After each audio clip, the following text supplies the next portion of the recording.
normally be a 4-hour show. But with our roundtable in full effect as baseball season has kicked in, you'll get 3 hours from Gwynn, Chris, and Scraby. I wonder if we're going to have to talk over this loud music the entire show, Tony. What do you think? I thought he was building up like the action. I thought, boy, something really crazy, wild. Usually I put my headphones in, but I'm trying to get the camera situation. No, we're not ready. I mean, we just totally weren't forgot ready. that was playing, and I wasn't hearing it. Yeah, it was. Woo. It's like, hey, I was like, why is Tony talking so loud? He's right here. I couldn't hear him at all, but he was right next to me. yes. So there we are. As you could tell, we're a little we're behind scrambling today. Nonetheless, good show for you lined up today. As I mentioned, the roundtable, which was my first one of the year, second one overall, right? Or has it been 3? Second one overall. I thought, pretty solid roundtable. If you missed it this morning, you can hear it right after our show from 5 to 6 today. An hour, commercial-free hour of Padre talk with all of us involved. And, I think, just a little preview of the roundtable. I will ask Mr. Scraby, what is your favorite baseball stadium other than Petco Park? Scrape? Fenway Park. It's great. I'm glad you got there. I'm glad you got there. I see. Quickly. That was one of the highlights, many highlights of the roundtable today. Scraby tried to make a funny. I thought people were going to laugh. Absolutely got stone-faced by 5 of us. If just there could like, have been a cricket sound effect, it would have been perfect to play right now. We were like, huh? I've made plenty of terrible jokes over the years. Yeah. Plenty, we know. But that may have been the most uncomfortable I've ever felt after a joke because See, if I could save usually it's just Chris and I looking at you crazy. If I could You had 3 save extra that heads looking at you. screenshot from my eyes towards you guys, it was terrifying because I would have thought you guys didn't hear it or you. Oh no, we heard it. It was just bad. We heard it, and it was a bad joke. just bad. And Braden and Ben and Woodsy, reacted like we normally do to your jokes. So I felt that actually emboldened a little bit because I thought maybe I'm just not being nice to you, and I should start laughing more at your jokes. But it wasn't just us. It wasn't just us. But anyway, that's one of the highlights. Man, I was sitting on that one, waiting to come around too. That was the thing. Yeah, you didn't have to go first either. You had time to process. And I was like, everybody's saying all the good ones. I'm gonna start with a funny one. Yeah, that was the question. What is our favorite ballpark other than Petco Park? And I think Wrigley had been taken, and I think Yankee Stadium or San Francisco had been taken, and things like that came around. You're not allowed to draft the same one, the way the rules go, as put forth by Ben Higgins, who runs the roundtable. So you had time to think of a joke. You also had time to question whether or not that joke would be funny. I thought it was going to hit. You evidently he usually miscalculates that part. Though. Yes, he does. And you actually must have said to yourself, "No, this would be a good one." I really couldn't wait till it came around to you, and they say, Scraby, what's your favorite ballpark other than Petco Park? Well, I like that Oakland Coliseum last year. I thought you guys would have been like, that is really funny because the Oakland Coliseum is garbage. We didn't say that. We didn't say that. We just looked at you. Yeah. Anyway, in dismay. Yeah, that was bad. Bradley Wright-Phillips, studio analyst on MLS 360, MLS Countdown, and MLS Wrap-Up will join us. Talk a little SDFC. They continue their hot start to the season. Great start. Yeah, man. I don't know if I don't want to say we aren't talking about it. Every Thursday we do a whole thing on the MLS, but I still am wondering, is this a daily topic among fans in San Diego? They're 4-1-2. They're basically a half game out of first place in a division that has 15, 16 teams. Yeah. I mean, they're way up. They're one of the highest scoring teams in the league. They're selling out every game. I mean, it's been an incredible success story for a new franchise, right? An expansion franchise. And I don't feel the buzz, Tony. And maybe I just don't travel in those soccer circles, but we talk about it Thursday and then it kind of gets forgotten until the next week. That's a good question. Good point. I mean, I'm not sure if it's because we are in the baseball silo. It feels like I'm in that every day. So I don't know that I get a chance to experience anything outside of that. And it'd be interesting. It'd be interesting to hear from our listeners on that. Like, is this something that is starting to grab a hold? Is it still too early? I mean, I'd like to believe that people are getting a little excited about this. It's a long season now. It goes until I think October. Yeah. I mean, it's you have to really. It's as long as the baseball season. You have to gear up for a season, but there has been a match every Saturday. I don't think they've had an off week yet since it started. I know that does happen from time to time with some of the other tournaments or whatnot you can get involved in, but. I think it's the people that are going are all having a good time too. I haven't heard anybody say, I didn't really enjoy it. Yeah. Everybody seems to love it. So I think people are really into Padres, and it's not just because of the circles that we're in, but I like to talk to people in my AA meetings because they are the every person, right? Like they have all different backgrounds.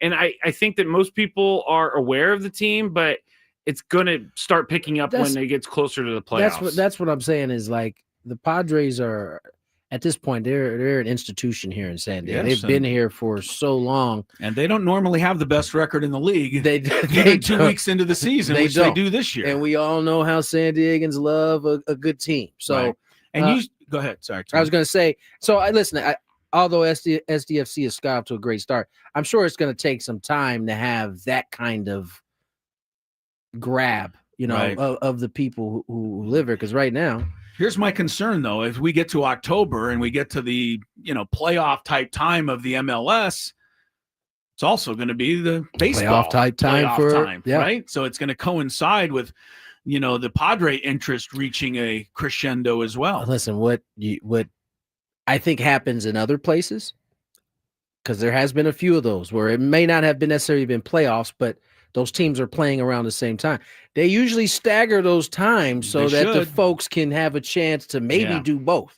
Yeah. And so, when that happens, when that happens, hopefully they do the same thing. I mean, I expect Manny to be getting on the plane, and saying, hey, we won again. We're kicking butt. So I know when they came back for the home opener, those guys were pretty excited about what they got to experience. So, well, good for the team to be doing so well. For sure. They have their next two matches are on the road, Tony. They're at Colorado this Saturday, and we'll both be having a Colorado taste of Colorado. Then, the soccer is at Colorado this weekend, and I want to say Charlotte or something like that the week after. I'll look it up to make sure. But they're gone for a couple weeks. Let's switch gears to some Padre baseball here. Last few minutes we have in the segment. Padres get a gritty win yesterday. Had a bunch of hits. Left runners in scoring position, as we talked about during the roundtable, really all road trip long, and they found a way to go 3-3. Now, as the rules are written in terms of what you should do at home, what you should do on the road, this is about what you're supposed to do on the road. 500 baseball. It wasn't pretty at times, but I thought they showed some of that character there with missing guys in that last day. Headed home, you're finally getting back home, and they found a way to get a tough 2-1 victory. I thought the road trip go 3-3, considering you lost the first two and you were trailing by 4 runs in the third game. So you could have been, swept right away in Chicago. You came back and got that last win. And I was thinking of this already, Tony. They played 4 series this year. They've won the last game of all 4 series. And that just always leaves a good taste, even if it's just salvaging. When we talk about happy flight, it's even if you salvage a game, you got the last one, and they got the last one yesterday. I said this yesterday, Tony, and you were there. Maybe I had a little better feel for it, but I just had the notion that once they got that 2-1 lead and got through the 5th inning with Vasquez, I just felt with a day off today, Mike Schilt was going to say, we're going to lock this down. 100%. We may not get any more runs. We don't have all of our offensive weapons. We may not score anymore, so we can't afford to give up anymore. And even though Vasquez had only thrown 61 pitches, I think it was smart. Go Morejon, go Estrada, go Adam, and go Suarez. You know that those 4 guys have pitched 28 innings this year combined, 9 hits, and 2 runs. Yeah. And that's as sure of a thing as you have right now in baseball. That was a clinic in managing when you knew you had an off day behind. It's just clinic in managing in general, right? I mean, he could have sent Vasquez. That was probably Vasquez's best performance to this point. Yeah. Yet He went out there. He said, you know what? We got the off day tomorrow. These guys, that bullpen had somewhat been rested anyway because they had lost the night before in a game that kind of got away from them. So he's like, I'm going with my best guys. And they did their job. They came in, they threw up the zeros. Padres get that victory. And it's interesting because, you knew he was managing on the defensive side of that, right? We already talked about the bullpen. He had a chance to possibly pinch run with Maldonado at second base there as an extra run there. He elected not to because he knew his defense was probably more important in a 2-1 game than it would be to try to sneak that extra run out there. I felt like he thought the final was going to be 2-1. 100%. So that's how he managed. Yep. Yeah. So good job and Mike Schultz been doing it perfectly. Yeah. All year long. I mean, I'm sure he's made a couple of mistakes or things he'd rather have back, but by and large, he's had a pretty good feel for his team, and they've had a good feel for what he wants them to do. No doubt about it. All right, let's get to break. First break of the day. Let's talk a little bit about that bullpen on the other side, especially Robert Suarez, who I think doesn't get enough credit for how consistent he's been. He's off to a terrific start as well. First break of the day. More Gwynn and Chris on the other side. This next song goes out to Cox.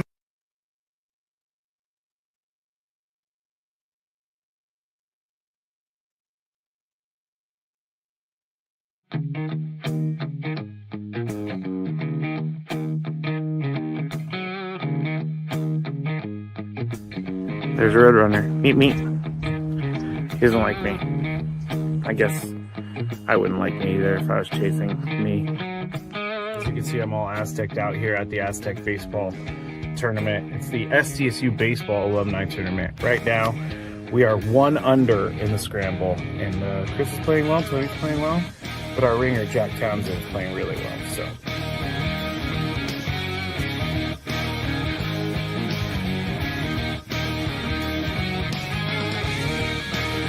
So Chris says I can't play golf, but this is the second birdie putt he's made for us. This time it was like 20 feet. Thank you very much, Greg. But once again, you're hitting some very nice shots as well. I'm not usually complimentary to you, but I can't help but be complimentary. Your shot making today. With my what? Your shot making. You hit some.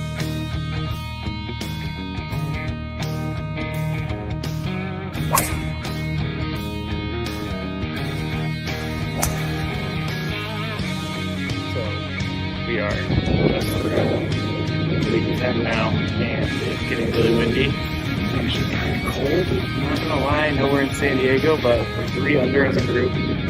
We just got off the birdie, and I just hit my defense.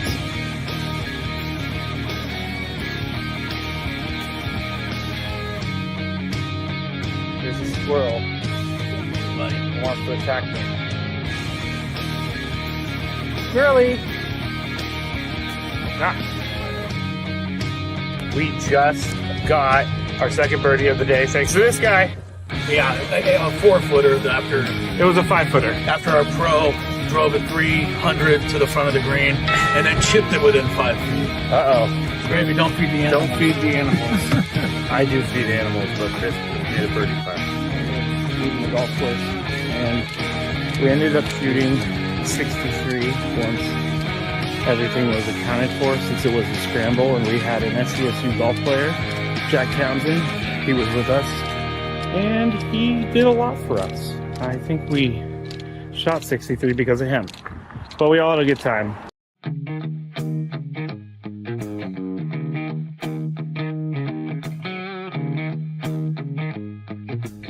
There's a Roadrunner. Meet me. He doesn't like me. I guess I wouldn't like me either if I was chasing me. As you can see, I'm all Aztec out here at the Aztec baseball tournament. It's the SDSU baseball alumni tournament. Right now, we are 1 under in the scramble, and Chris is playing well, Tony's playing well, but our ringer, Jack Townsend, is playing really well, so.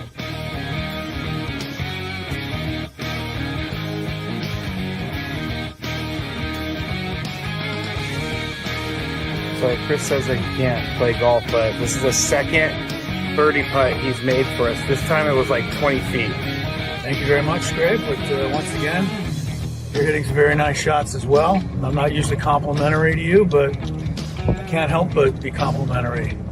Your shot making today. With my what? Your shot making. You've hit some.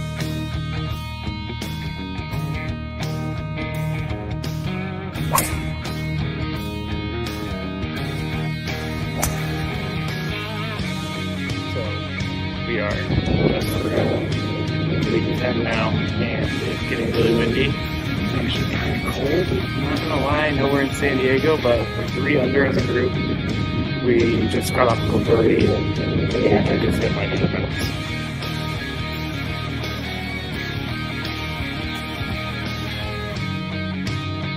There's a squirrel.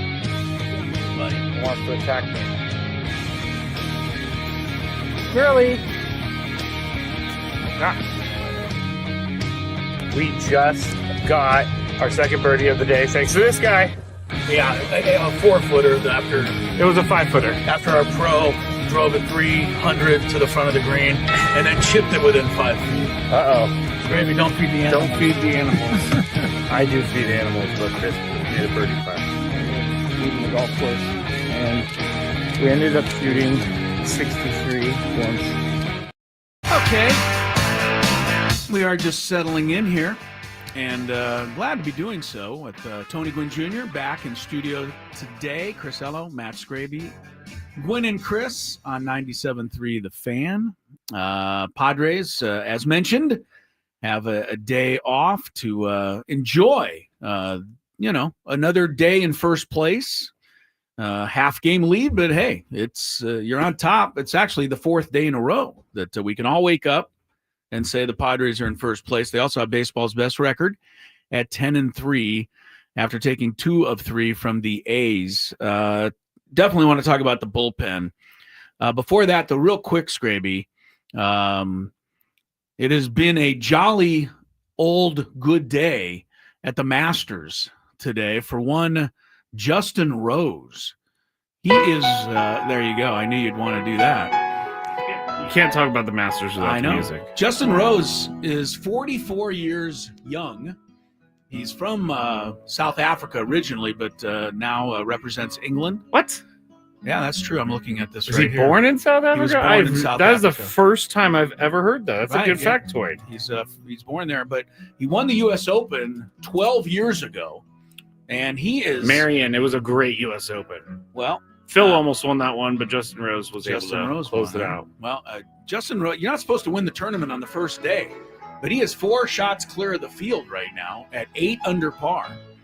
The only problem for Justin Rose, 2 of the guys who are chasing him are Scotty Scheffler and Rory McIlroy. Uh-oh, they're coming. both 4 under. So a good start to the Masters. We'll keep you up to date on that throughout. Scraby will make sure we keep touching on Augusta today. Although what happened, you said? I mean, is this worth? We got to mention this. I mean, I think we should hold this for the 30-mile zone, but he wants to pocket this one for. Yes, I do, because there was a golfer today. This is unbelievable. I mean, this tournament.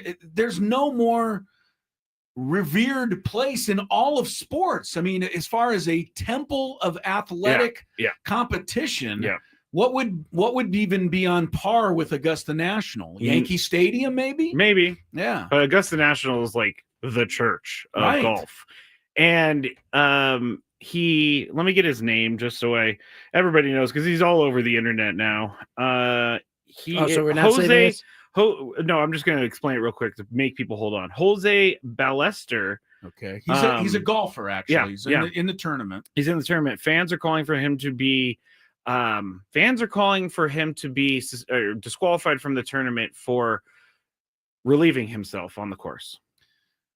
Well, we'll discuss it, as you said, in the 30-mile zone. I don't know why fans are so angry about this, but because they're Masters fans. That's why. It's a different breed. Someone has a really good point. If a fan relieves 340. themselves in the concourse at Miller Park in Milwaukee, that happened. I know it did, and fans just walk by and look at the guy And well, film that's them. interesting. Yeah, that's interesting. But That's interesting. right, That's interesting. I would think at the Masters it creates a little bit more attention.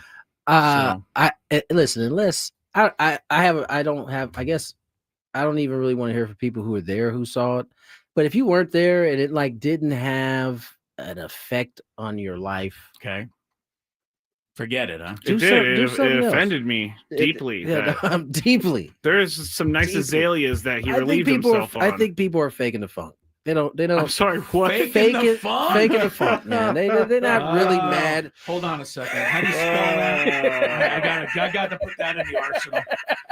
Faking the funk. Well, I mean, that's a T. Gwynn Senior special. Wow. Right Oh, is it? Yeah. Well, that and your one was obviously falling for the banana in the tailpipe. But I like this one. This is pretty good. Faking the funk. Someone compares Augusta to Wimbledon. Like, yeah, that's the kind I can of see that. hallowed Yeah, grounds. I can see that. Yeah, no, anyway, that's going to be. It's a little harder to just walk onto the Wimbledon main court though and relieve yourself on the net. That probably wouldn't work. I got many different thoughts. I'm not as angry. Of course, you can got just pockets you could hide. You could. He clearly didn't do a good job. Yeah, of it, I'm sorry, but this is the biggest golf tournament in the world. You cannot just relieve yourself. No, obviously, I'm sure. And I'm holding the biggest detail. We might as well just say everything now. I mean, you've gone this far. Yeah. We'll talk about the action later, but it was into Ray's Creek, like the creek, the most famous creek in golf history, and he's relieving himself into it. I knew that there's some creeks at the Masters. Didn't know what like 12 was. when that par 3 where it goes over like a little creek and then it has a very small green, and it's like that's super Ray's sloped most of the time. The ball normally rolls back in there. Okay, that refresh. That creek there is Ray's. Okay. That's Ray's Creek, and then it goes up I think it goes up 14 as well in front of that green. It's bad. All right. Yeah.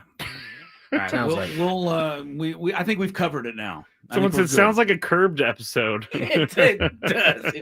Yeah, not bad. All right. So Padres, we talked about this, the bullpen, and Robert Suarez, 6 hitless appearances to start the season. No Padre pitcher's ever done that. Not even Trevor. So he's only allowed 2 base runners in 6 innings. Has he? I'm about to say, has he been in any like close trouble? No, I mean, well, yesterday the leadoff guy got on a walk, and I will say he got squeezed on that one. By the way, he did get squeezed on that, and walked the leadoff tight hitter. zones to start the year too. A little bit, yeah, and then but he comes right back and gets the double play grounder on the next play, and then one more pitch, and the game was over. So, but you brought it up, Tony. I mean, we had no confidence in Robert Suarez. For some reason, going into the season, I don't know if it was because of spring training he got lit up a couple times, but I don't know how much better he could have been last year to give you confidence in him going into this year. I remember going into the postseason, it was like kind of scary season for Robert Suarez, and so yeah, man. I mean, I don't know what he's done to, I guess, have your confidence shaken on him. He's been pretty good, man, since he has been given the closer's job. Yeah. He has been as consistent as any closer in baseball. And yet it doesn't even though it doesn't feel like people recognize that when we're talking about him. No, he had 36 saves last year, Tony, out of 42 opportunities, which is pretty par for a major league reliever. Yep. He had 65 innings of work. He didn't lose his control. He walked 16 the whole season. He had a 2.77 ERA. He had a good record, 9-3. That just worked out in his favor. Right. But 105 was his whip. And boy, this year he's been better than all of that. So remember, like one point last year, he threw 50, 60 straight fastballs. That's what's making him really, really tough to hit right now, right? Yeah. Because he's throwing that changeup, and people he's commanding the changeup too. Yeah, he threw nothing but changeups to Soderstrom to lead off that 9th inning yesterday. So yeah, I mean, and with Jason Adam, we already know we feel like we got a gimme there, but Estrada's been nearly as unhittable, and Wandy Peralta, and now you got Peralta or Martejón for the 6th inning.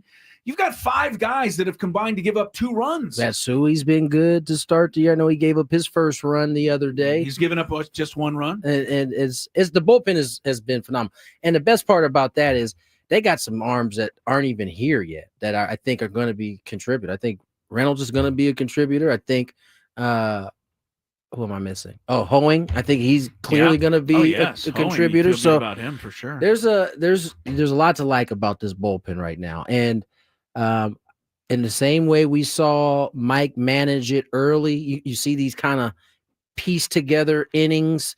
A guy will get on back-to-back. He'll pitch one out in one inning and get him out of there. It's just, I just enjoy the way things are. Mike Schilt is managing this team right now. And one thing a bullpen does, that the bullpen that's this good, it erases other potential flaws. As you know, yesterday, you don't really get much in the way of hitting yesterday, but the bullpen can hold a 1-run lead. And the other part is that when you're behind, the bullpen doesn't ever get you any further behind, which leads you to 4 comeback victories already this season. Holds in 13 games. Yeah. They have 13 games. They've won 4 of them when trailing in the game. And they're also 5-0 in 1-run games. So the bullpen, I think, has been the hero of the first 13 games. Listen, this team they're 10-3, and they just came off of 6 games where they hit below 200 runners in scoring position. They have continued to hit from day one. They're putting up 9, 10, 11, 12 hits consistently. They got the best batting average in baseball. Yeah, and so they're creating the opportunities. They just haven't cashed them in yet. They're still finding ways to win these ball games. So got to be happy with all of that. I would say that, listen, you haven't even really gotten the best out of your top 2 starters at this point yet. I wouldn't say you've even though Michael King is 2-0, I would say for him, there's been a lot more traffic. He still hasn't really found the groove. 7 walks in 13 innings. Put it this way, it's not the Michael King that we saw last year as of yet. Right, just blowing guys away. And we know that Dylan Cease isn't there yet. Nope. And he's got to shave his beard. I mean, that's what Scraby and I discussed yesterday. I don't know that he would listen, but he listened. He said that to Scraby and I during the what was that? Fan Fest. That he was going to see how it performed. Yes. And then he would make make a decision from there. So it's not performing. All right, we're underway. Padres off today. We have a lot more coming up for you, though. Gwynn and Chris keeps on rolling. San Diego's #1 sports talk station, 97.3 The Fan. Thank you for listening to 97.3 The Fan. Be back shortly. I would be back shortly if the thing will click. See, I'm clicking. I have no idea what's happening. It's not playing any commercials right now. Well, this is just great, everybody. Let me see if I could try to start another one. All right. Well, this is awesome. On the air right now with no help, and there are no commercials to be played. Actually, you know what I'm going to do, everybody? You're getting a real live thing right here. This is real live Matt Scraby. I'm going to have to restart Wide Orbit real quick. So goodbye, Wide Orbit. It's not even closing. I'm going to text Adam, and I'm going to say, Adam, I tried to go to break and the commercials did not play, and the program won't shut down. Oh, you know what I'm going to do? I'm going to have to do some Control-Alt-Delete over here. Control-Alt-Delete. Okay, I got it. Task Manager. It's not coming up. There it goes. Task Manager came up, everybody. I have no idea. I'm way too generous with my stroke giving. Never mind. Are you really? Never mind. Wait. I did not mean for that to happen. I did not. That sounds like a promo to me. Scraby's giving out strokes. I can't wait to hear that one. I'm going to laugh for a while on that one. Nate says, Scravy, maybe you should date her. You might be a generous stroke giver, but I don't think she really wants to leave her boyfriend for that. All right, that was good. In full disclosure, I'm reading this. Tony can't gather himself right now. That was a good one, Chris. That was a really good one. So I saw this at 7-Eleven, and I had to get it. It's called the One Chip Challenge. It was sitting there in the aisle, and I thought, why not? Because I am into spicy stuff. But this thing looks pretty hot. I'm not going to lie. It says a Reaper pepper and a Scorpion pepper. It's also in the shape of a coffin, which doesn't make me very happy about that. It doesn't make me feel good. Oh, extreme heat, it says. I'm going to try a little bit first, just so I don't die, I guess. That's the thing I'm saying. This looks... I don't even know if I should be eating this. It looks like it has mold or something, but let's see how hot it is. Let's go. There's a little bit of spice there. It's going. Oh, man. This is hot. Not that bad, though. I still have this side to go. It is getting hot. I'm not gonna lie. My mouth is like getting crazy. Now it's kicking in.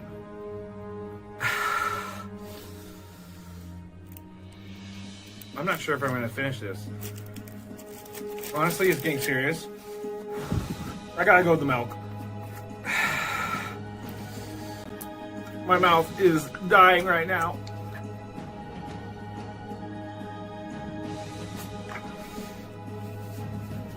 Yeah, this is not fun, guys.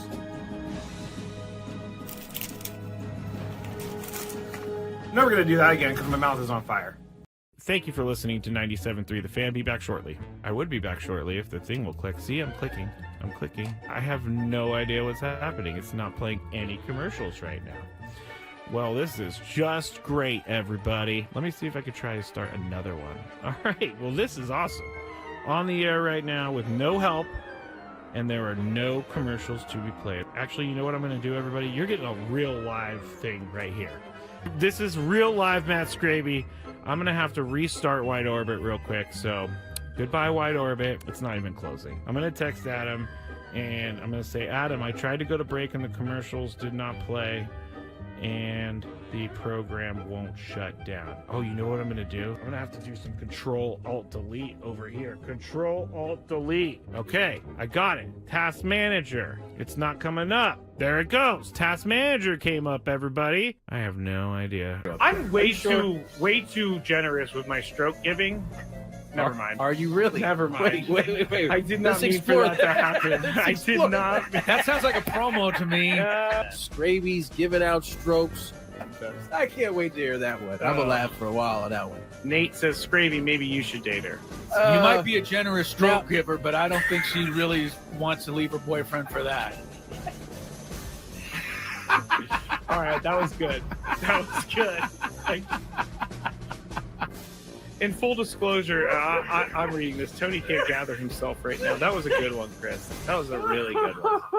So I saw this at 7-Eleven, and I had to get it. It's called the One Chip Challenge. It was sitting there in the aisle, and I thought, why not? Because I am into spicy stuff. But this thing looks pretty hot. I'm not going to lie. It says a Reaper pepper and a Scorpion pepper.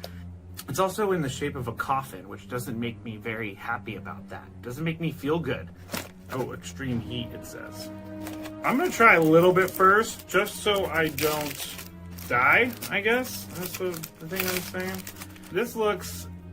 I don't even know if I should be eating this. It looks like it has mold or something, but let's see how hot it is. Let's go. There's a little bit of spice there. It's going. Oh, man. This is hot. Not that bad, though. I still have this side to go. It is getting hot. I'm not gonna lie. My mouth is like getting crazy. Now it's kicking in.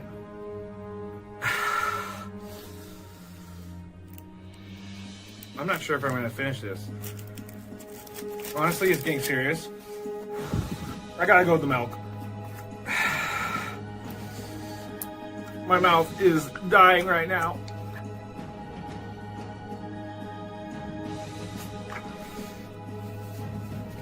Yeah, this is not fun, guys.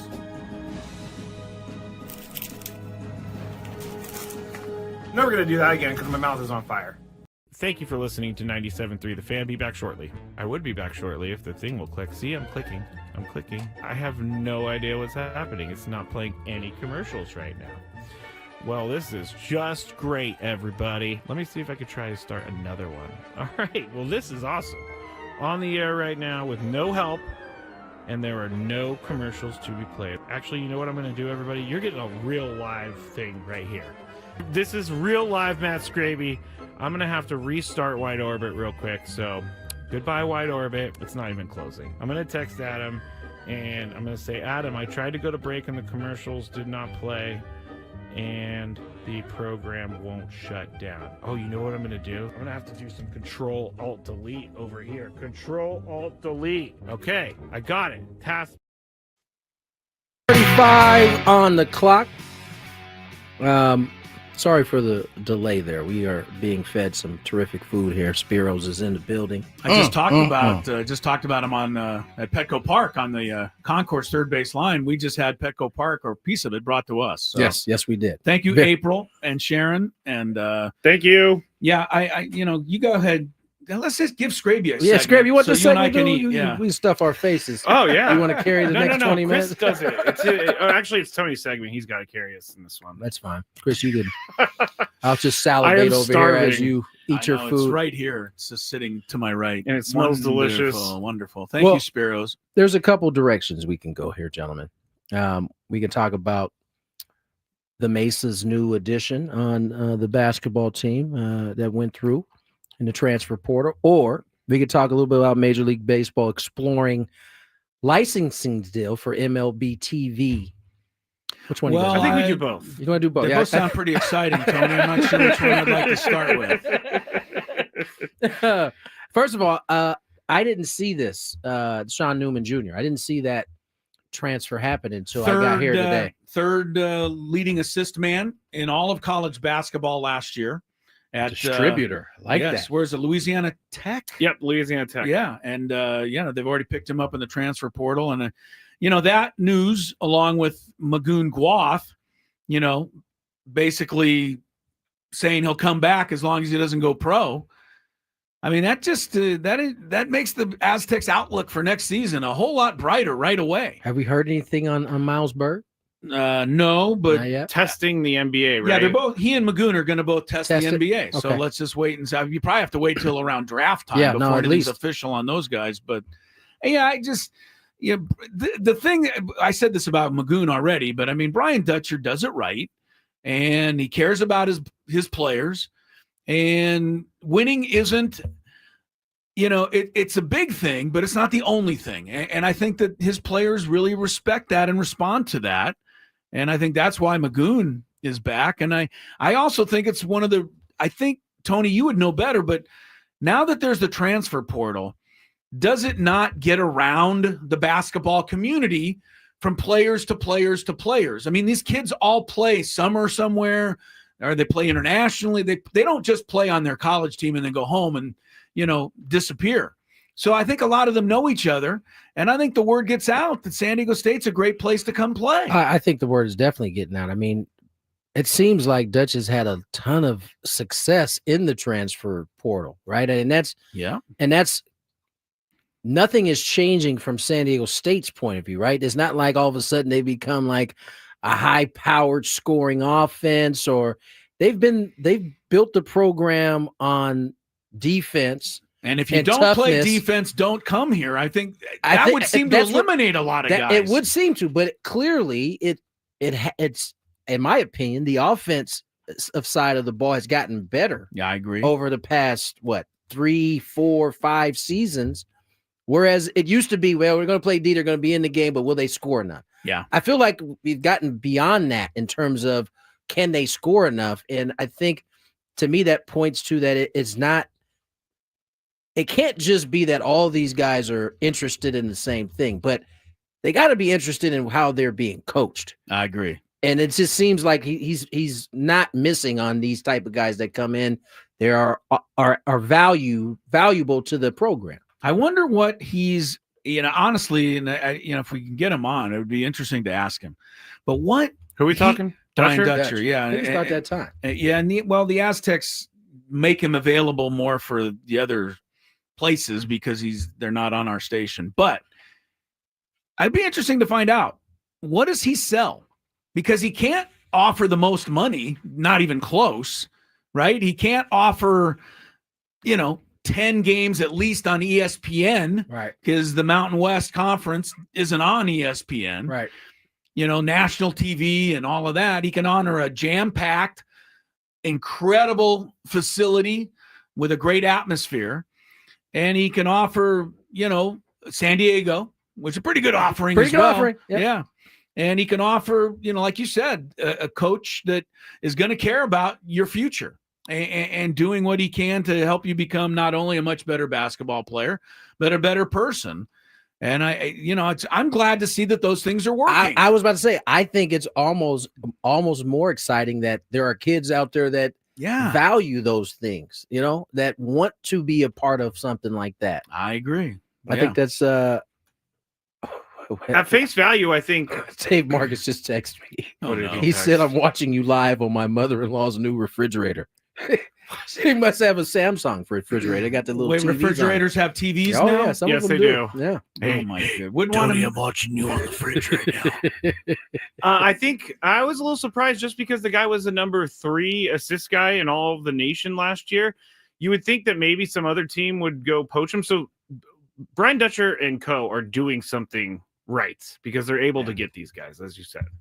Now, listen, to be fair, other than Sean Newman Jr. being the 3rd leading assist guy in the nation, I know nothing else about him. So, I know his dad's name is Sean. That's good knowledge. That's fair. Is that a good observation? You definitely have figured that he was part out. he was born in LA. Was that bad? I don't know. I just saw LA and wanted to do that. He's 6'1", 165. He scored, he averaged basically 10 points, 2 rebounds, 8 assists last year. Well, welcome to it. Yeah. Sean Newman Jr. Looking forward to that next year.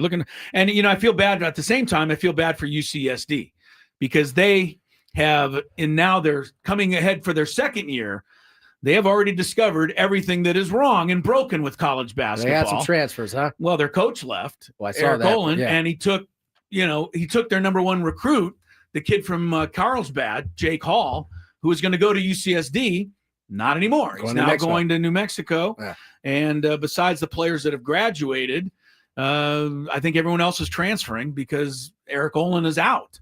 Now they kept his assistant. We were rooting for Eric there for a little bit. Now he's no longer. He's in the conference now. I said that at the time. I go, Eric. I mean, come on, you could have picked another place because we have to hate you the now. Fandom has gone away quickly, buddy. Sorry, but anyway, it's college sports. It is what it is. I don't know that it's going to be changing anytime soon. But congrats to Dutcher and his staff for finding a way to circumvent it and keep it going for the Aztecs. And I expect, unless Guath and Bird both get drafted and want to go into the NBA, there's no reason this team shouldn't be really good again next year. Really, even better, because they'll be a little older. I mean, they were so young this year. For sure. So on the other side, Major League Baseball, according to, Andrew Merchant, Major League Baseball has held discussions about licensing its MLB.TV game package to networks and/or digital platforms. Sources briefed on a discussion with The Athletic. MLB allows fans to receive all their favorite teams out-of-market games for $149.99 per season. MLB TV also has 10 of its in-market teams that range from $9.99 to $199.99 per year, allowing fans without cable access to local games. So the Padres are in that last little in-market. You sound like the guy down at the used auto shop down there. Or the auctioneer. Or the auctioneer, yeah, right. I actually know someone that their dad was an auctioneer, and it's hard to become an auctioneer. Let me tell you who is a poor man's auctioneer is actually pretty good. Who? Mark Mudcat. I've heard he is actually pretty good at it. He is really good because this is a long time ago. I might even remember this, but it was one of those golf outings that he was a host out in Singing Hills or something, and he asked me to kind of host the dinner, but he was the auctioneer, and he was great. He's that's right. Yeah. Mud is the type of guy that actually will go home and work on that. Yeah, means he cares. Do you think he looks in the we mirror? got three. You got three. Oh, we got 3 over there. So what is going to happen ultimately with baseball's TV thing? I mean, I don't know. And is it going to affect us? Because everything that's happened this year, there's teams that I guess are not on local TV right now. The only way to watch them is on the MLB package. I think we're fortunate in San Diego in the sense that it happened. I think all of this started to change and the Padres were ahead of it maybe. So we were able to get, MLB to produce our games so we can still see every game. But what if that changed? And could it change, Tony? I would hate to think that we wouldn't be able to watch all the games. It certainly could change. I mean, we've heard Rob Manfred's grand project is to get everybody under one central thing, but we know how difficult that's going to be. I mean, the mere fact that he is suggesting this publicly leads, and I know nothing. I just want to point that I have not been told anything, but it makes me believe he has something that is enticing enough for those teams that have their own network, or he's got a hammer somewhere where, you know, he can force the hand. I don't know what that is, but it just seemed, outside of those two factors, it would seem absurd for Major League Baseball to think that the Dodgers, Yankees, Boston, whoever, all the teams that own are gonna get in the same grouping with the Royals and the Pirates. right. Yeah. Like, it would seem crazy. They wouldn't do it. But the mere fact that he's speaking about it in a way that breeds confidence. Okay. Well, So I mean, I don't know what that means, but I'm just saying maybe he has something. I hope he's But right. Going back to this article, it says the move to put MLB.TV into negotiations comes as baseball is looking for new partners. After ESPN opted out of the final 3 years of its $550 million per year contract with the league in February, MLB countered by withdrawing from its side of the deal. And Manfred called ESPN a shrinking platform in a memo to team owners. Yeah, that was not. I don't care what he says. I still don't think that was a smart move. I don't think it was either. Shrinking, guess what, Rob Manfred? Your platform is shrinking because you have nowhere to put your product. Yeah. And, you know, if teams saw, or if companies saw that ESPN was willing to opt out because they felt like it was overpriced, you know, the other who's going to come bidders forward are and say, I want to do it. We want to do it for more. Or Well, the other thing is, you know, the MLS, and we're just kind of getting our feet wet in this whole MLS thing, and we're going to have people on from Apple TV today. So I appreciate the job they do. But I also know that there are people around the MLS who would like to see the games more available than just on streaming. I know. Because not everybody, streams, or if they do, wants to pay extra beyond their streaming service to get games. And I feel like that's what baseball thinks they need to do. Whereas with ESPN, the one thing that, at least at this point, Scraby, you can, you know, discuss it because you know this better than I. When you're in a sports bar, or you're in a restaurant, or you're outside walking in the gas lamp, what channel is on every TV? Whatever service they have. Pretty much ESPN. I see what you're saying. Pretty much ESPN. Whatever game is on ESPN, that's what we're all watching, whether we were there to watch it or not. And I just don't feel it's also the streaming easiest Apple TV. You know, they are doing that. Okay, I mean, and Prime too for Thursday Night Football, and then Netflix for those NFL games. ESPN is not. That's the thing about those sports, though. Those are like events because they pop up once a week. Yeah, this is a daily. This broadcast. is a daily thing, and so it's less of an event. It goes on to say ESPN continues to be the home of Sunday Night Baseball, the Home Run Derby, and the first round of the postseason. NBC, Google, YouTube, and Fox are among those who have shown some level of interest in ESPN's package, according to sources briefed on the talks. ESPN has said it would like to continue with baseball under new terms, of course. So I don't know. This is maybe NBC, Google, YouTube, Fox can come in at a high enough rate that makes the idea to pull out of the ESPN deal make sense. Well, Rob Manfred is rolling the dice here. Big time. He better win, because otherwise the sport is going to take a back seat. You know what I've been thinking about? I think about hockey leaving ESPN the first time.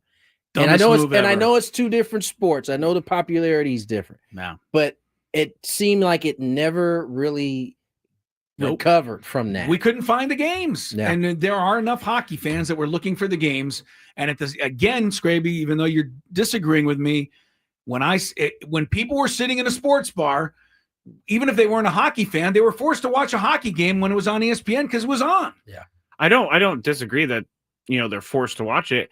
I do think that Rob Manfred needs to be very, very, very careful if he wants to do this whole paywall thing, because I know a big reason that fans here in town aren't watching SDFC is because of the Apple TV dynamic to viewing their games. And if Rob Manfred's sitting there thinking, hey, baseball popularity is on the way up, I'm just going to get all these people to pay. Once you put a paywall in front of someone, it doesn't always convert. Can you explain to the folks out there? Oh, yeah. Paywall, basically, you can't see anything unless you pay. So you can't watch the games unless you pay the service. Yeah. Yeah. But ESPN, I hate to say this to Chris because I know it's his favorite station and I know it's his favorite website.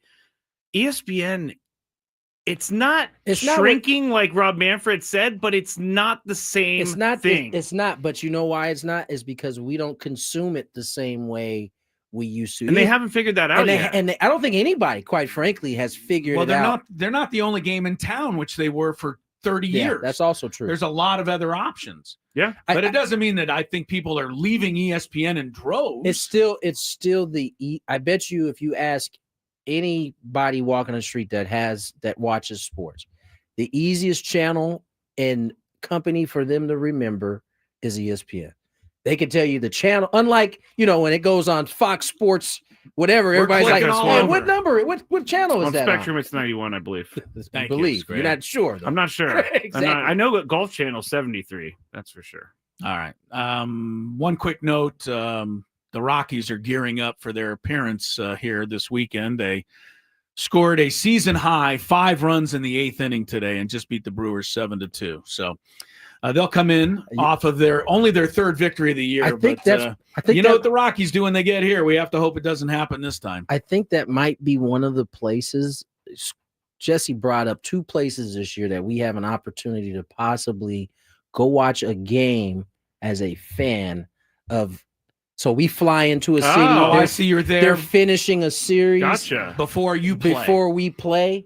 Yeah, and you might get to see a game there. I think Colorado might have been one of the spots. I can't remember. Would that interest you in any way? It kind of would. Okay. I haven't been able to go watch a game like a regular person in get a hot dog and and a beer. Go down the concourse and get Spiros.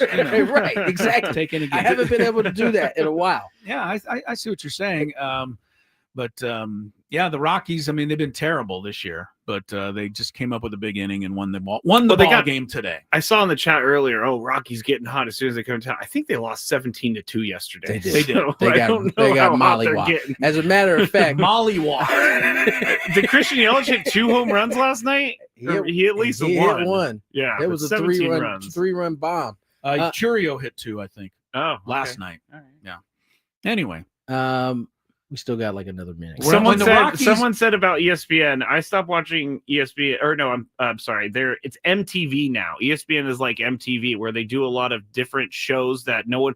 And it's really not true. Here's my daily gripe from last week or 2 weeks ago. How many times have they retired around the horn? At least twice. It's going away in May. It's going away. It's done in May. It's done. But I don't understand why we've given them 2 goodbyes. I don't think it. I think it was announced that it was going away. End of the contract is in May. It was announced a long time ago. See, this is what I'm talking about. Fake anger. You're not really angry about that. It doesn't really bother. Do you really care? It's on the TV here. Let me use another one from Tony. That's a fugazi. Fugazi.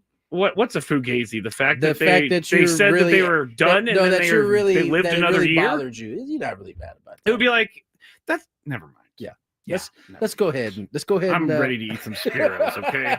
Can we go to break? Is it 2? Can we go to break now? Yes. Boom. 3 o'clock hour on the other side. Daily Gambit coming up next. Listen. I think I might have 2 degenerates here. I'm just saying. He wants to. We'll tell you next. We'll get into it on the other side. More Gwynn Chris.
between 5 and 6, commercial-free Padre talk for all of you. Scraby Chronicles will follow that at 6 o'clock this evening.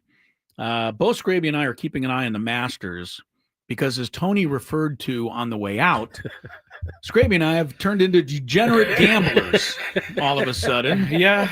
I will tell you, Tony, this is the first actual cash wager I have made in ages. And Woods kind of, I'm going to throw him under the bus. He talked us into it. He basically said, "I'm not going to do it unless we play for money." That's not what he said. What did he say?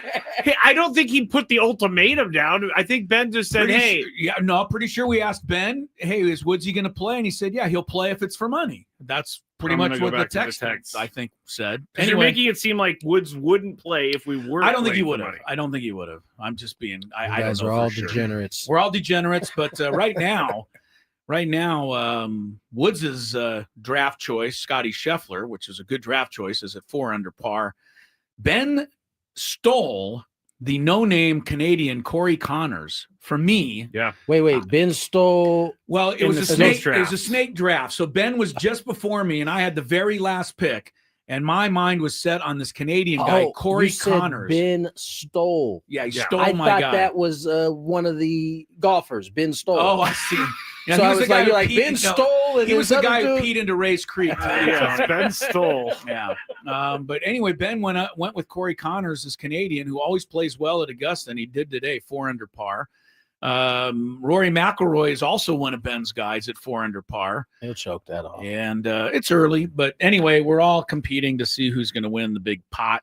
Scraby likes choke artists. Scraby's off to a very bad start, by the way. I sure am. Although Victor Hovland has rallied for you, Scraby. He's at 1 under now. I don't even want to look until the end of the day because I don't want to continue watching. I'm going to tell you everything. Koepka's at +1. Yeah, please tell him. Oh, how funny is that? This is what he enjoyed. He does this to me all the time. But I actually don't. I actually don't. You actually do. Spieth is +1, and your number 1 draft choice. Stay. For those who are watching in the chat right now, is he upset? Scraby's so mad right now. He does this to me often. He's trying to pretend like it doesn't bother him. You know what he's furious right now. He does this to me when he doesn't even know he's doing it to me, because if I have, and he knows this, if I have one of my fantasy pitchers in action during the show, I try to stay away from it on the TV and which I think is crazy because we're a freaking baseball show. Sorry, I got a little angry there. Let him cook. Let him cook over here. Well, my point is I don't want to take away from my focus on the show by looking up and seeing that my pitcher just gave up 5 runs. Right. But invariably later in the day, Scraby will go, "Boy, Verlander got rocked today, didn't he?" And I'm like, "Oh, great." Because I don't know. Can't wait to watch because that. I don't know that he has or Justin Verlander. It's such a Scraby move, too. It's no. Here's the thing: is like I don't understand why we're a sports talk show, but Chris only allows us to talk about certain things if his fantasy players are on. That's to me not cool. That's just not all the way accurate. How is it not? He just said it. He said he tries to stay away. I try to stay away so that I can focus on the So I'm just not allowed to mention any sort of baseball player ever again? Well, I don't want to know. All right, look. Are you going to tell me that anyone out there needs to know Justin Verlander's stats that day? The day I said it was his first start as a Giant, and I said, man, Verlander got rocked. We don't live in San Francisco? But we're in the National League West, and we're talking about baseball at the time. You could talk about the Padres. There's a lot of stuff you can talk about. You guys gaslight me too much. By the way, you started. So irritated. We all have memories like elephants, and the very first time this ever came up, you told me the Aztec Fresno State score on Friday night, and you did it with a gleam in your eye. Yeah. You couldn't wait, even though I asked you on air not to. I remember that moment like it was yesterday. There you go. You had a great time busting his bubble. Yes, because you know why? We're a San Diego sports show with the Aztecs football team playing. We can't just not mention the score. You didn't even like the Aztecs at the time. I'm eating my pita. While you eat your pita, play us a little daily gambit stuff, Scrape.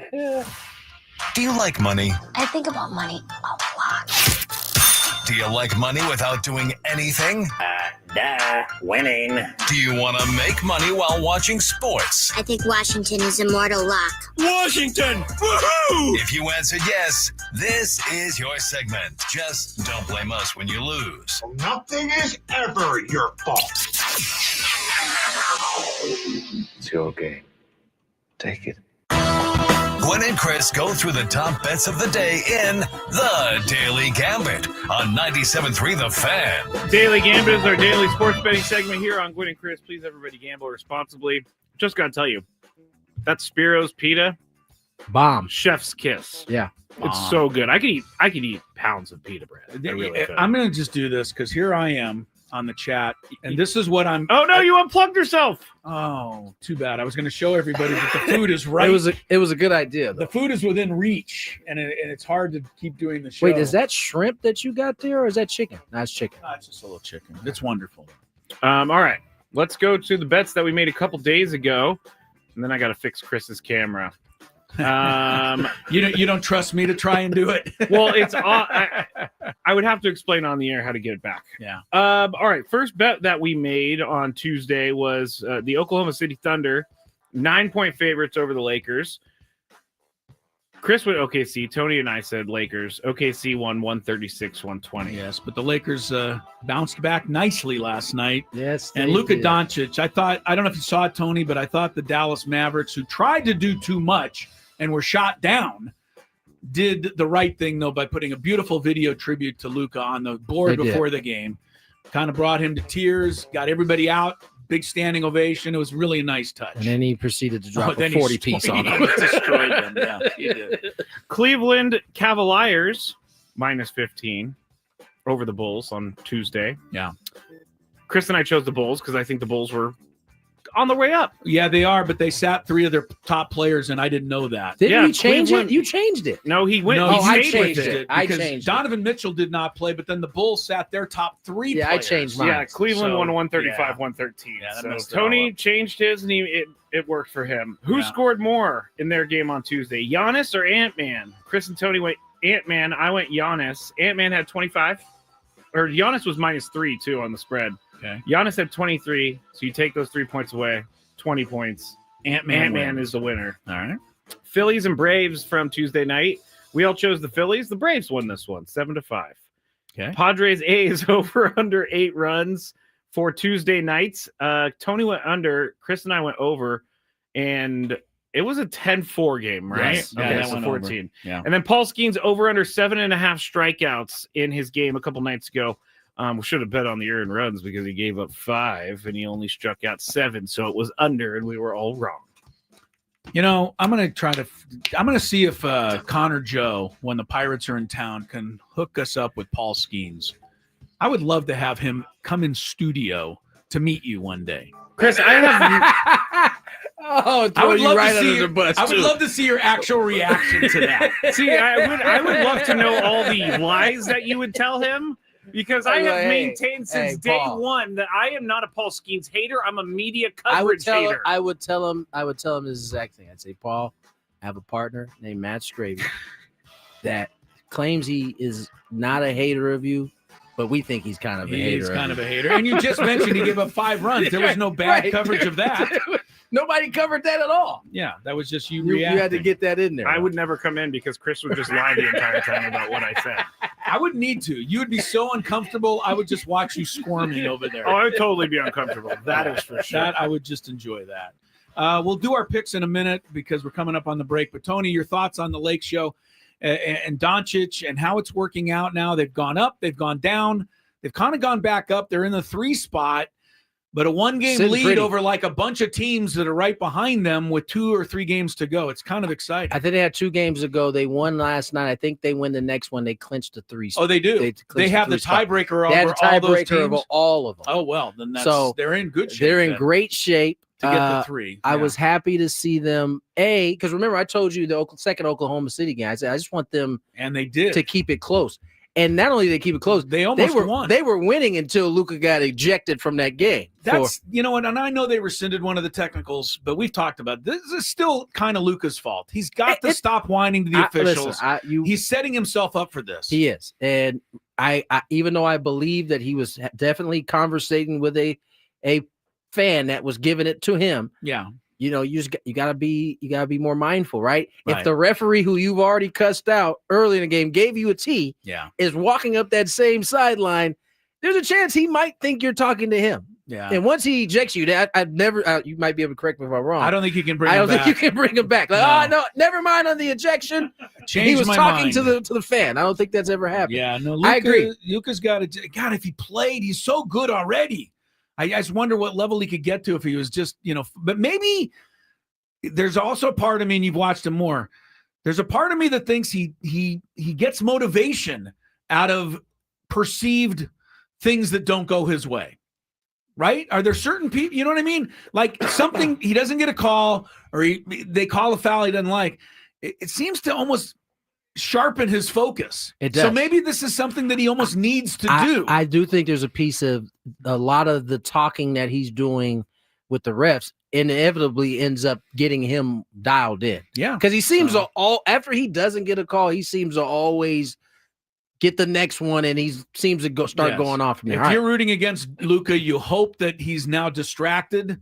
Doesn't usually happen. No, so, all right, we'll do our picks after traffic. Still more Gwynn and Chris ahead. We're also, for you SDFC fans, actually Bradley Wright-Phillips. Yes. So we're gonna do Daily Gambit later. Yeah, we'll get our picks in a little later. Forgot. Yes, we didn't forget you, Bradley. We got you here on the sheet, and I do have the sheet today, Scraby. Are you happy? Who picked it up? Here we go. This next song. Ecom, Bakadaku on the same team, Robin, Morg on the same team. Ecom and Morg are fighting on the left side. And now Morg is down to 1 stock, Ecom down to 1 stock. Bakadaku has 3 stocks. But Farrell needs to win this one to stay alive.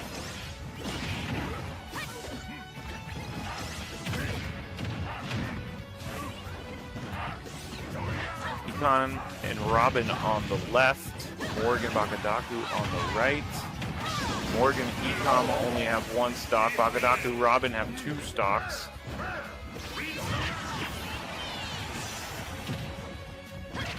Now Robin, the only one with 2 stocks. Everybody else with 1. Kearney took the first game.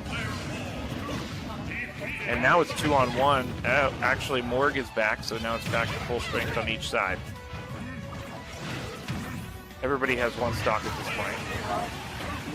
Robin looks to be out. Ecom and Bakadaku against Morg. O'Farrell needs this.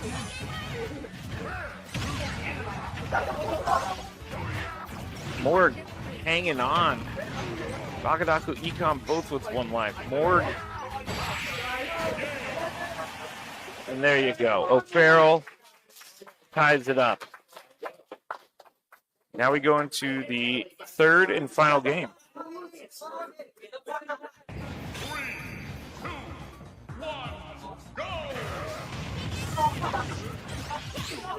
It's this.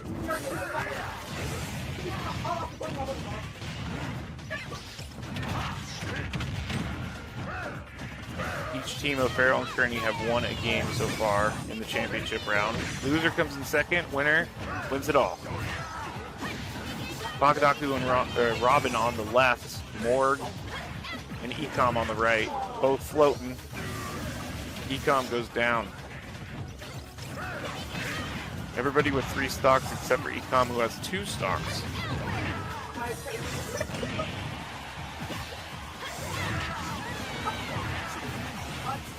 Now Robin down to 2 stocks. Ecom and Bakadaku trying to get back on the stage. Bakadaku does, Ecom does. Again, this is the 3rd game of the championship round. Morg has 3 stocks, everybody else has 2. Stephanie says, let's go. Robin and Bakadaku are battling on the left. Everybody with 2 stocks now. As even as it can get in the 3rd game of the final match, final round. Now Ecom down to 1 stock. Everybody else has 2. Robin and Ecom On the left, Bakadaku and Morg on the right, but now Ecom and Bakadaku trying to team up. Robin now with 1 stock, Ecom 1 stock, everybody else with 2. Bakadaku and Morg 2. Ecom, no stocks. But we'll be back. Bakadaku and Ecom down to their last stock. Morgan Robin have control right now. Ecom and Bakadaku O'Farrell. Morgan Robin from Kearney.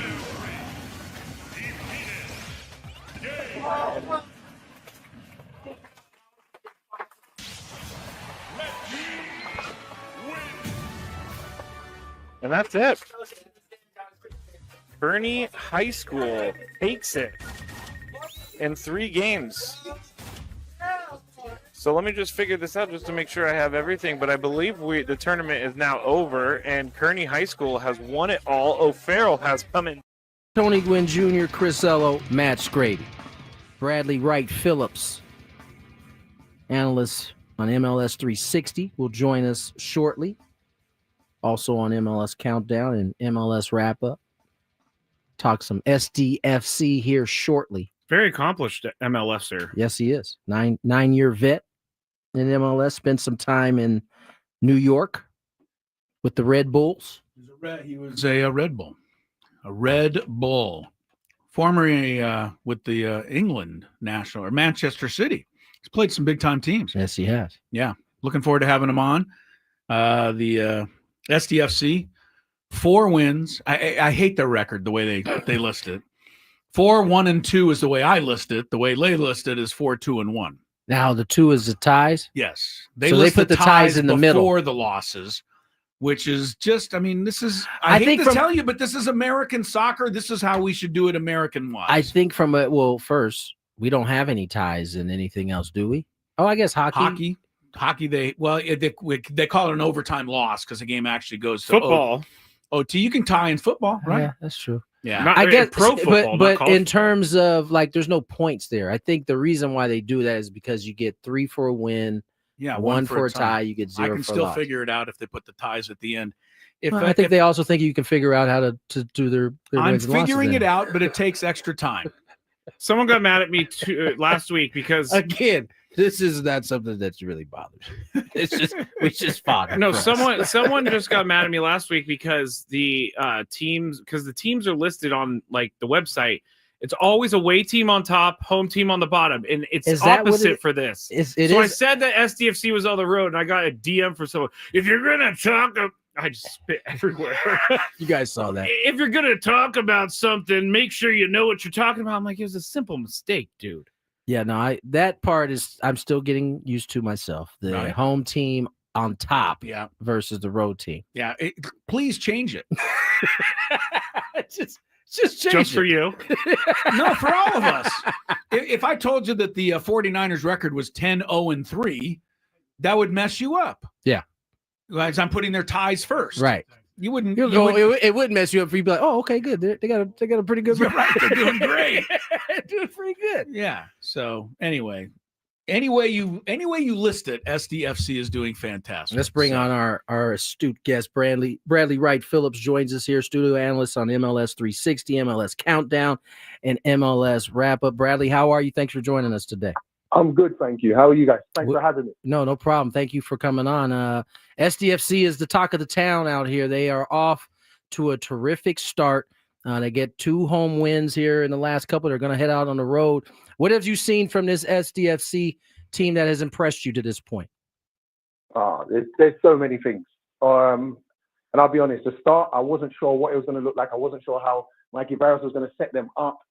But it's just a confident style, free-flowing football. All the players confident on the ball. Anders Dries, I think Dries is a great pickup. Obviously, we know what Chucky Lozano can do, but it's just a style of play. It's how comfortable the players are. It's how every player knows what's asked of them in, during a match, where they're supposed to be, where they're supposed to receive the ball. It's just really good to watch. As a football fan, that's how football's supposed to be played. Is there a reason that other teams either aren't doing that always, or is SDFC just doing it better than other teams right now? No, I think there's a few teams that you could look at. One that comes to mind is Columbus. They do it properly. But it's not to say it's the only way to to play football, but it just depends on your identity and what you believe in as a coach. I don't think every coach can do it because I think the scouting has to be right. If you want to play out from the back, you have to have the right goalkeeper. You have to have the right six to get you out from defense into attacks. And I think Sverkov and Godoy have done an amazing job in that role. But it's not just about teams not being able to do it. It depends on what they value in their philosophy. Bradley Wright-Phillips joins us here, 9-year MLS vet, and Bradley, I think folks here in San Diego have already started to grow very fond of this team, and they've only experienced winning to this point. They've very few losses.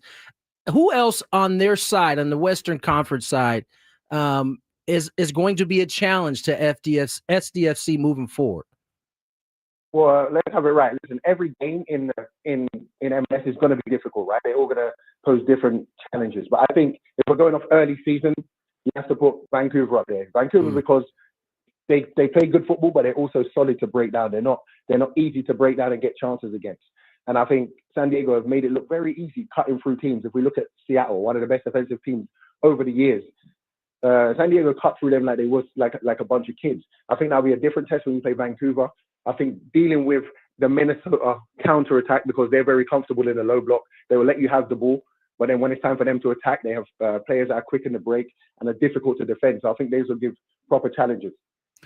Bradley Wright-Phillips is our guest. Tony mentioned it, 9 years in the MLS and a star in the MLS, 2 golden boots. And we talk about this often. What's one of the hardest things to do in sports? We talk about hitting a baseball. Yeah. We talk about some of the other, golf and all that.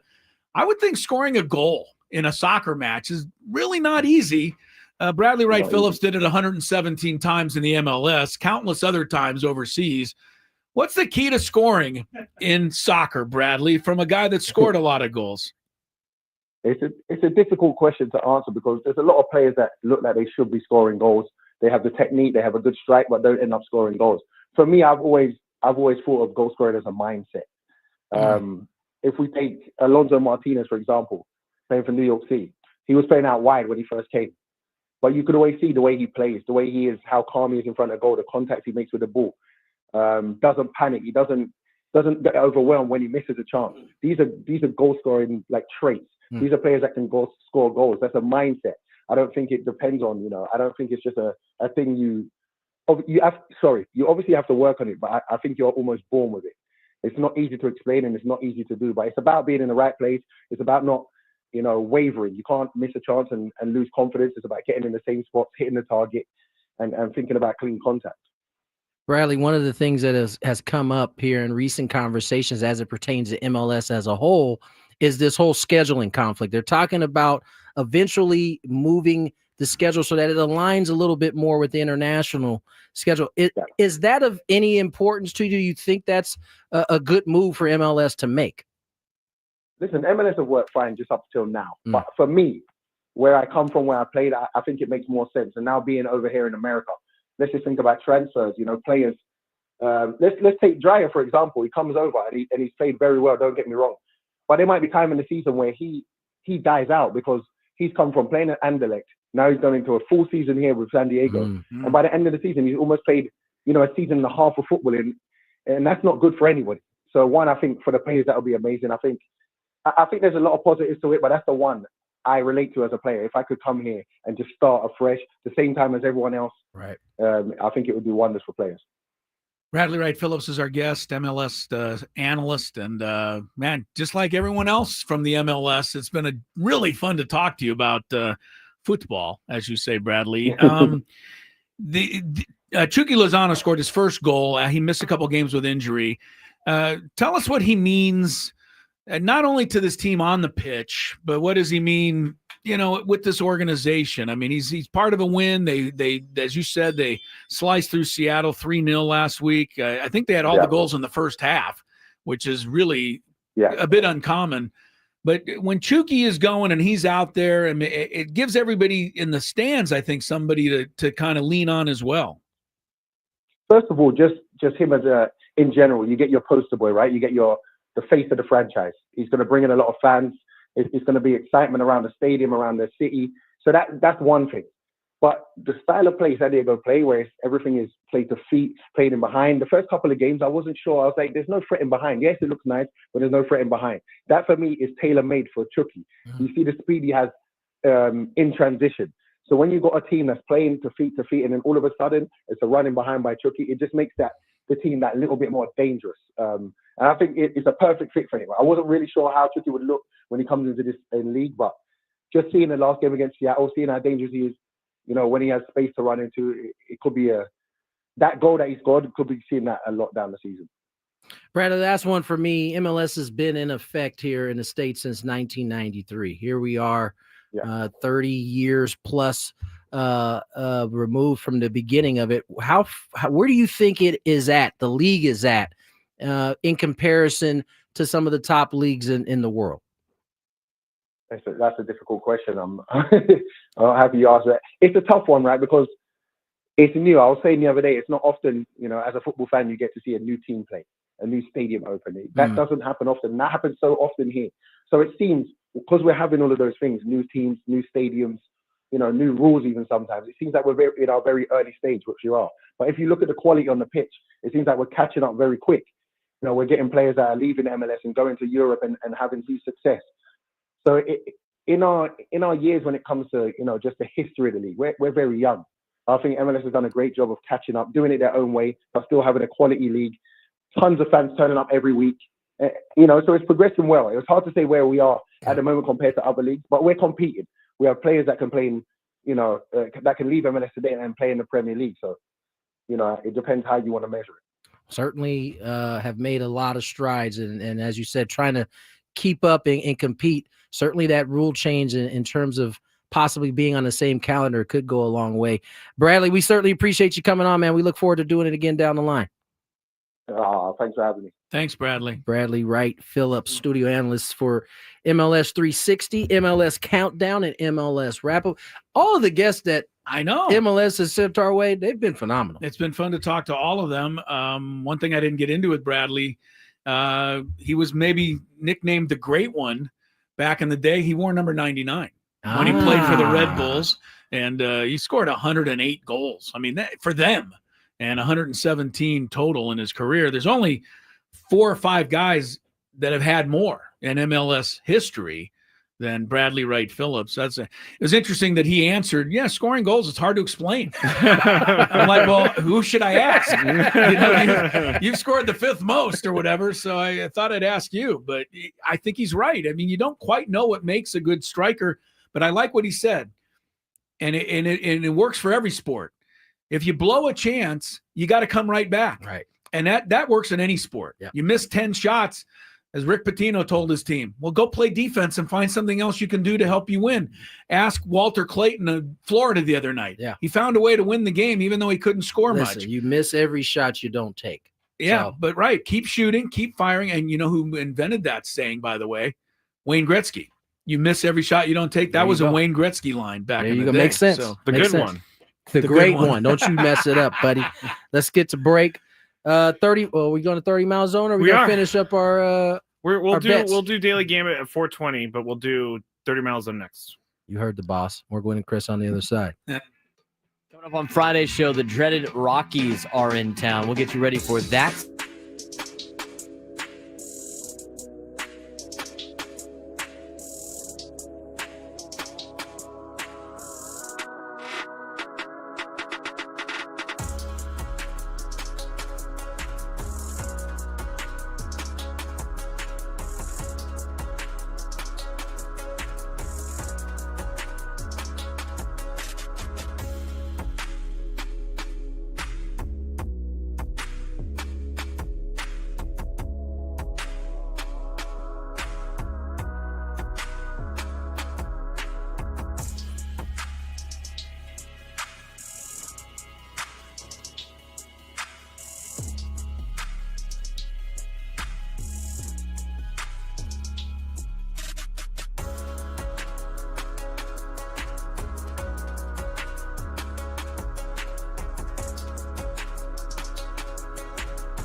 a time. Having a wonderful lunch provided by our friends at Spiro's today. But now I have to take a break and do the show. So kind of going backwards. An argument broke out during the break over here. Scraby wanted to put the food up. I was like, I'm not done eating. And he's like, why does everything have to revolve around you? Because it does. All I just said is everything revolves around you. All I said is I'm not done eating. That isn't trying to get it to revolve around anything. Don't turn on the TV because my fantasy player is playing. I'm not done eating yet. Don't put the food away. I mean, that's different. Whose fault is it I don't have my sheet right now? Listen to you. You got any more on your list you want to check off? I don't think you get any support out there in the community when you do this. I don't think you do either. I don't care. I think it makes you look a little think it just finally kookier. opens people up to what we've been saying for a very long time. No, this just be nicer to Scraby. I finally feel like I can get this out because I've been hiding it for the last 7 years. I don't know that you've been hiding. When have you been hiding anything, dude? You are a faucet that does not turn off. Nate says we need counseling. I don't think it would work. Scraby probably wouldn't show up. You need a little anger management sometimes. I do think you are angry. You told me that you don't believe in anger management. No, I don't think it would work, but I think you should try it. I don't actually have anger management. I have or anger problem. I'm sorry. I don't think he said you had anger problem. He said you had. Telling me to go to anger management would lead me to believe that I have anger problems. But I think it's more of what's the word I'm looking for, guys? I don't know. I can't. It's an OCD thing. It's an OCD thing. OCD. Because I put my mind on. Chris is. Do you suffer from OCD? Yes. Yeah, and you see me under control. Well, he takes. Well, whatever. Once I get my mind on the fact that I'm covering up the food. Like my brain is overwhelmed with go cover the food, dude. And then Chris goes, well, I'm not done yet. And now I'm thinking like the food is still uncovered and I need to go crazy. So now you're coming clean. You're coming clean. The reason you reacted is your fault, not my fault. It's the reaction is 100% my fault. Okay. Like the reaction is the bad part. It's not what I said. It's how you reacted. It's how you said it. But Justin Rose -7 finishes up on the lead after day one of the Masters. But a pretty good group chasing Scotty Scheffler -4, Bryson DeChambeau now -4, Corey Connors, a Canadian, is also at -4. McIlroy was up there. And then I didn't see, but he must have found some water. Must have found water. Must have found a little water because he's down to -1. Great. Day one of the Masters wrapping up soon. I told you. All right, Gwynn and Chris, San Diego's #1 sports talk station. Thanks again to our guest, Bradley Wright-Phillips. That was fun. I look forward to the next one next week. Every time we get one of these MLS TV analysts on to talk about our SDFC. Right now, though, time to see what else is wandering through Scraby's mind as we head into traffic and then the 30.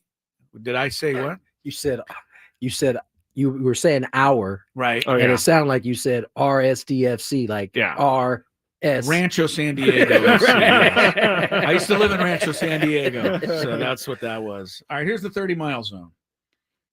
From the 855 Get Ross Traffic Center, protecting San Diego after accidents or injury, here's Kelly Danick.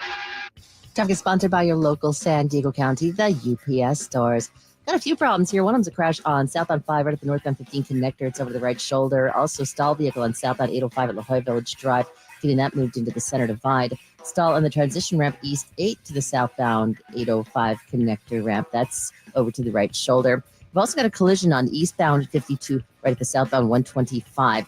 Vehicle hit the center divide, then spun out, wound up over to the right shoulder. Traveling up the coastline, northbound 5, just before Loma Santa Fe. There is a collision in the slow lane, then a crash on eastbound 78 right around Rancho Santa Fe, or just before it. Does not appear to be blocking any lanes. Your local San Diego County, the UPS store locations are hosting a shred event now through April 15th.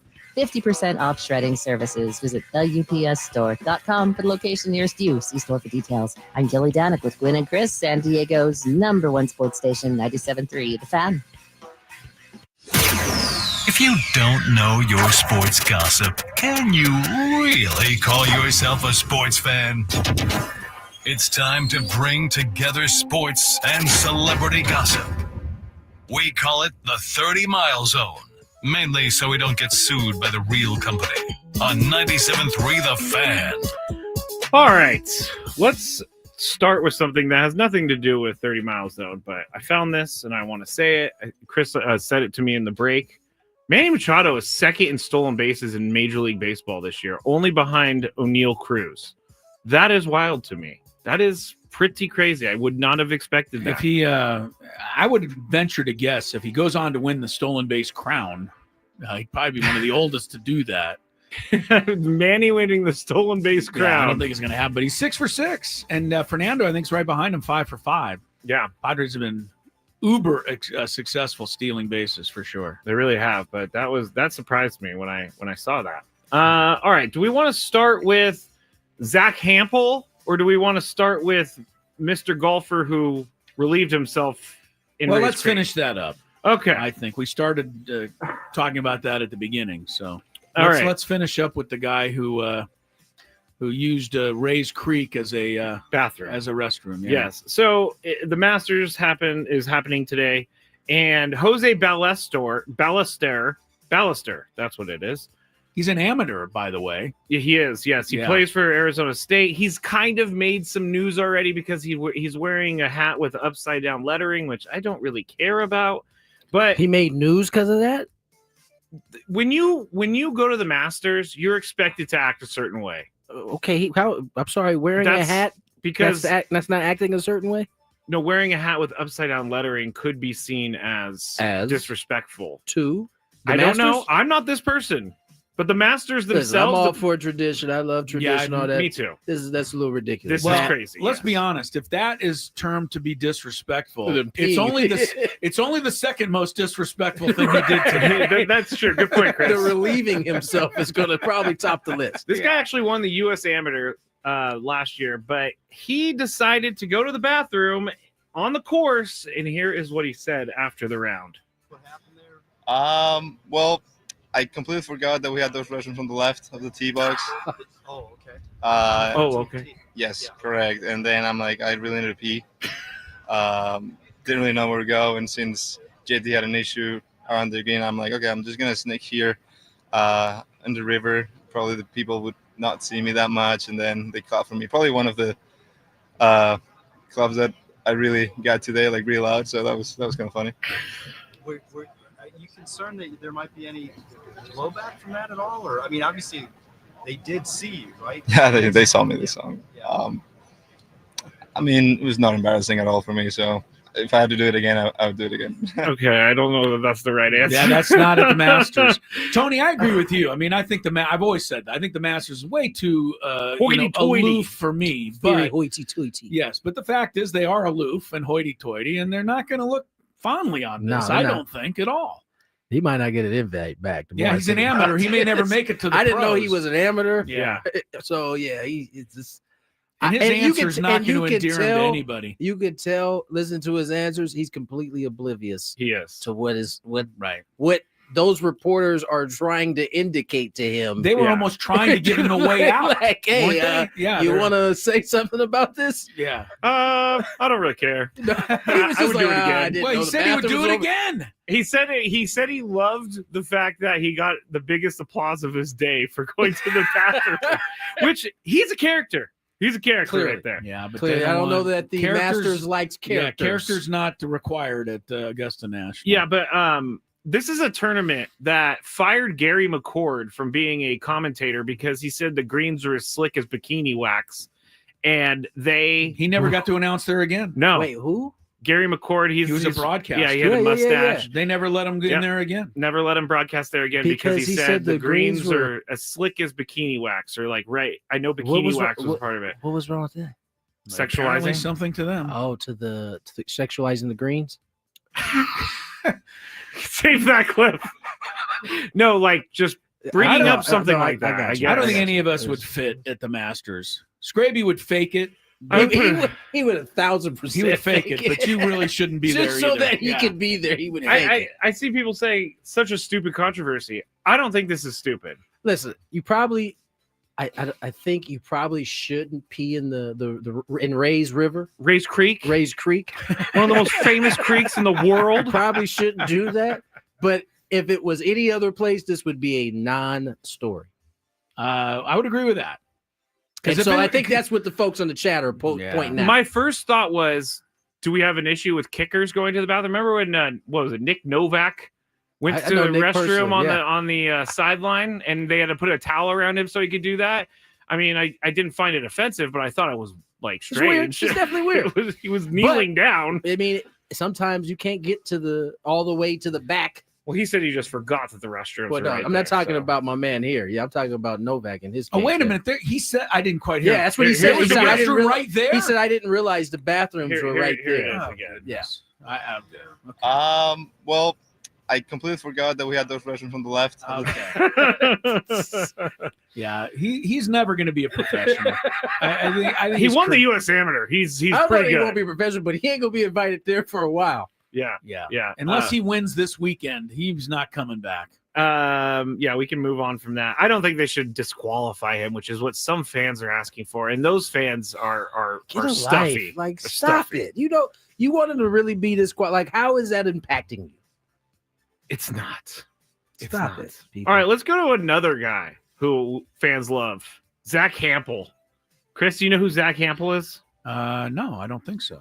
He is, we've talked about him before, so once I say this, you're going to remember. He is a guy who goes around to ballparks all over the country and catches home runs, catches fly balls. Pushes kids down to get the ball. He sure does. There's a couple videos. Well, he was at the Rays game earlier this week, and he had a ball hit towards his area. And here's I didn't have time to put it on the stream, but here is the audio from the call. And get that glove up there. You think he's got a great chance of catching that ball. Keep talking, bro. Okay. He didn't talk anymore. Well, he's describing the fact that the left fielder probably could have caught the ball. Yes, but Zach Hampel was the one who caught the ball. He reached out. And Tony and I it was a little unclear whether he reached over or just I don't think caught it right at the top of the fence. What was the call the other day? Someone definitely reached over. Right? We watched this. No, it was Pittsburgh. It was fan interference. That one was a definite. But they gave the kid a triple, or they gave the batter a triple because the outfielder wasn't there. Well, the difference is it's a discretionary call, right? The umpire has to deem player without question would have caught the ball in order to rule it any other way. In that particular case, they ruled it was interference. But they also ruled that there wasn't definitive that he was going to catch the ball. So the question is, like, fans are sick of this guy because the guy who goes Zach Hampel. Okay, yeah, and you can't ban him from games, but like, when do you stop with this? Like, because he knows that people don't like him. He knows that he has a target on his back because people don't want him to get baseballs. He knows that when he goes to these games, he also wears different hats so that people don't see him or notice him, and he'll wear different shirts so that he can get extra balls. I don't know. I think he probably stands out there during batting practice, tries to catch as many as he can. I'm sure he does. And he goes to all the different locations where big home run ball is going to be hit, like Shohei Ohtani's 50-50 or Albert Pujols hitting 600 or whatever it was. Okay. So is there anything that can be done about this? Do you guys think that's that big of a deal that he goes all over the country and now he's actually affecting the game, which hasn't happened before? I think this situation will take care of itself. I honestly think so. As he goes around, more people are going to recognize him. Some father is going to take exception to him bumping a young lady out of the way. I think we don't need to do anything. I agree. This thing will take care of itself at some point. It may not be soon. It may be a year from now. At some point, it's going to take care of itself. It was rumored today that he got banned by Major League Baseball, and it turned out to be a fake rumor, but a couple of the big news outlets ran with it. They fell for it. Listen, I can completely see. It don't even have to be a father. It could just be two dudes who recognize him and like, nah, we're not letting him get this ball. Right. Yeah, let's see him fight for a ball with those two guys who grabbed Mookie Betts' arm. Well, they don't want any more smoke, though. They're good. But they're going to do every interview that is afforded to them. Yeah, Zach Campbell, nothing can be done, but he's now affecting games. They did not call this fan interference, though. They called it a home run. Okay. All right. If you are a collector of LeBron James items, Tony, you're going to want to buy this because now LeBron James is a Kenbassador. Do you know what that is, Chris? A Kenbassador? Well, I do because you gave me a heads up on this. But tell everybody else. Yes, LeBron James is the first ever Barbie Kenbassador. They're calling him Le Barbie. And he has his own Barbie doll now. Full of, and I retweeted this at 97.3 The Fan SD. But look, guys, he's got a blue jacket on. He's got a hat. He's got his shoes on. But he is a Barbie doll. Now, is this something you are willing to buy, Tony? No. Chris. Guess how much it's going for on eBay right now? I just clicked on a link for it. 10 grand. 10 No, grand. no, not yet. $300. No. I'm not paying $300 for a Barbie doll of LeBron. I wasn't paying $9.99 for that Barbie doll. Apparently, just to try to give LeBron a little, support here. Mariah Carey, Elton John. Yeah, he's not the first. Right. There's a lot of celebrities that have done this. He's the first male athlete to do this. I'm assuming he signed off on it. Oh, yeah. Right? They couldn't have just done this without No, this his is like a okay. licensed thing.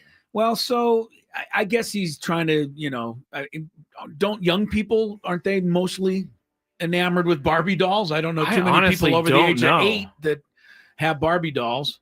My nieces do not own Barbie dolls. So I know, but I'm saying most people who do own them are probably not older than 8 or 9 years old. Yeah. He just wants to keep the brand going to the young people, I guess. But no, I would not buy one of these ever. Are you kidding? Are you kidding? I'm almost embarrassed. I'm looking at the photo of it right now. I'm going to click off. You're almost embarrassed of LeBron. Yeah, I think I it's don't know. fine. I think it's fine. It's all right. All right. That's all I got, guys.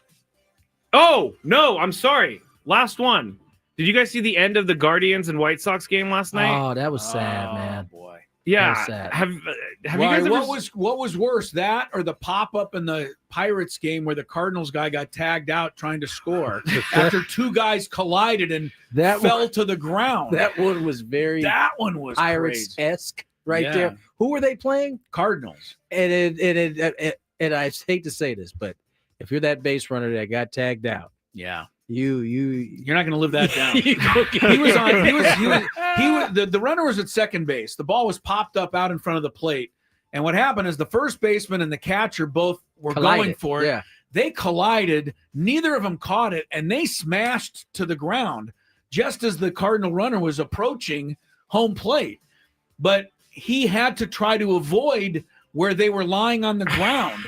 And as he was doing that, the pitcher picked up the ball and tagged him out. Yeah, but so he they actually also got the out. It seemed like whoever was running had a little bit of case of ADHD too, because he seemed to get caught up in the drama of the crash. Yeah, and it wasn't really like full speed anymore. He kind of was like he kind of forgot that he was trying to right. score. No, I think you're right. I think he forgot.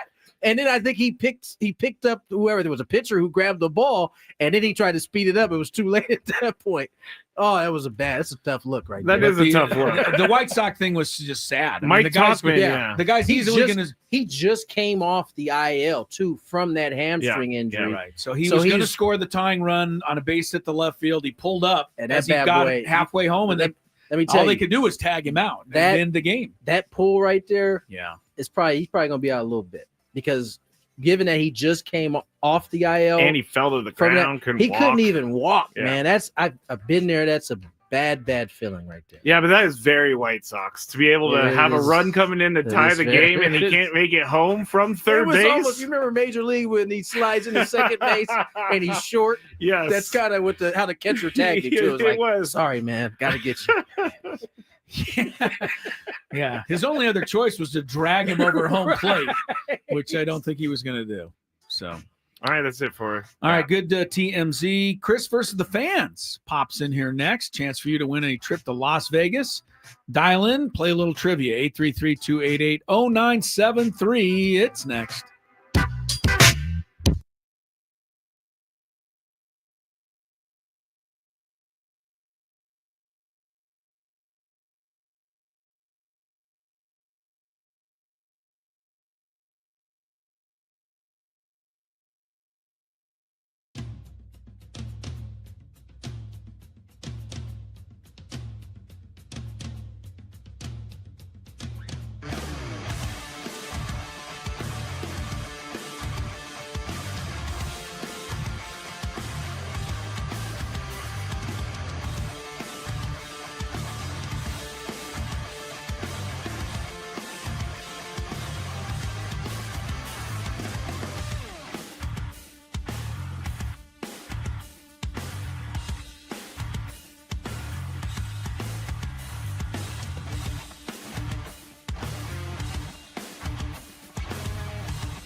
Welcome back.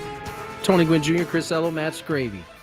Hour number 3, the last hour before you get a little roundtable action, followed by the Scravy Chronicles.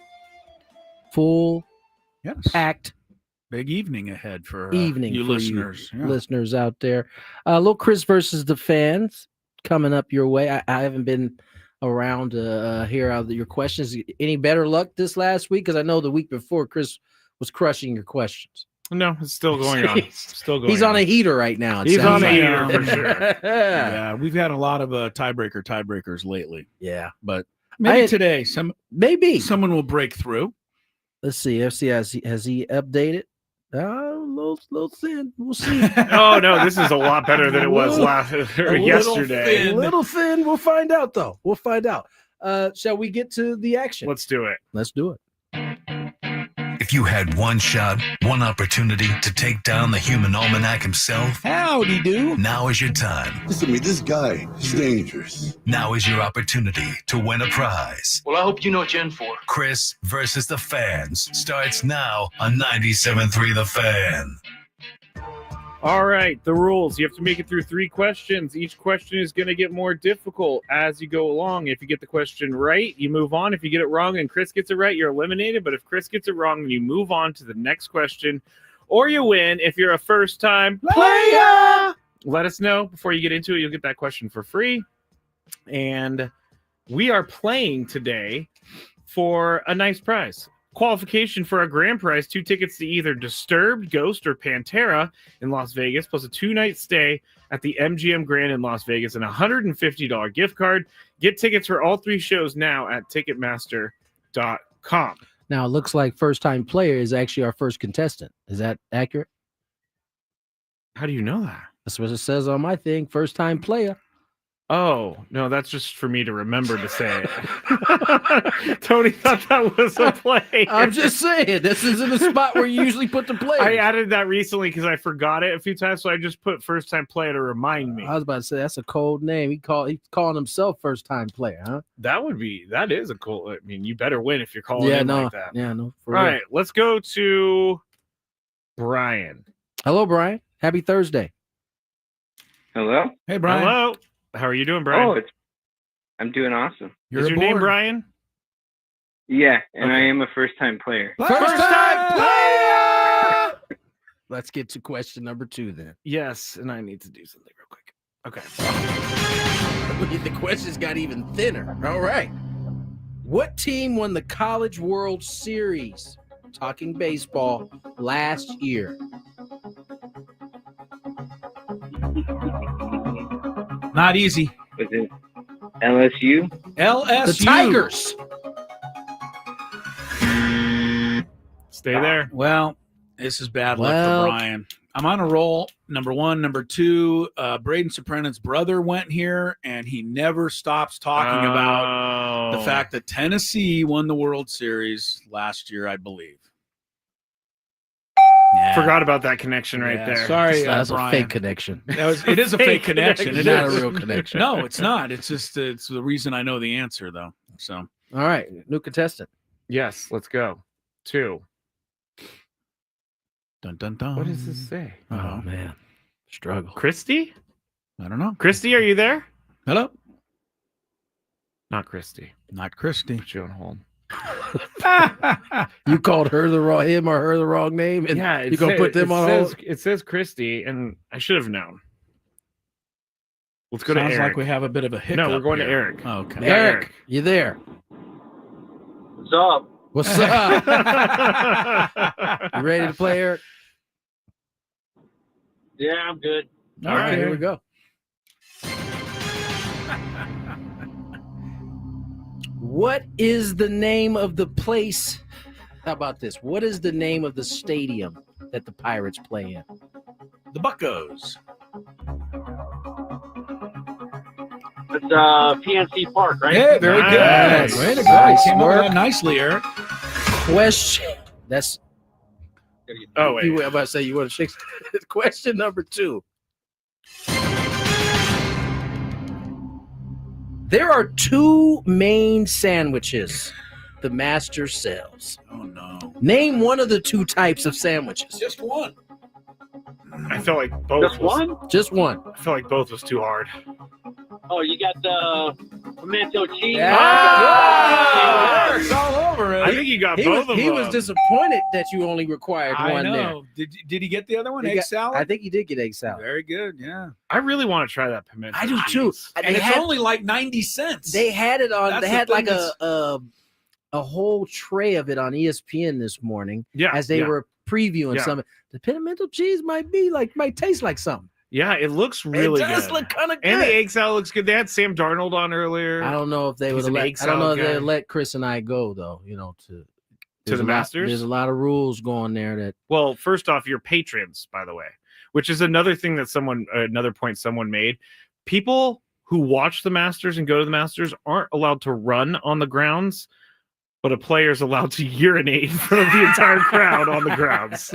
That's why they won't take too kindly. Exactly. Yeah, here we go. Pimento cheese, $1.50. $1.50 for the sandwich. That's the cool thing is that they've kept the prices. Oh, the yeah, same way the down, entire great. time. Way down. All right. Question number 3. Here we go for the win. Eric, you're rolling.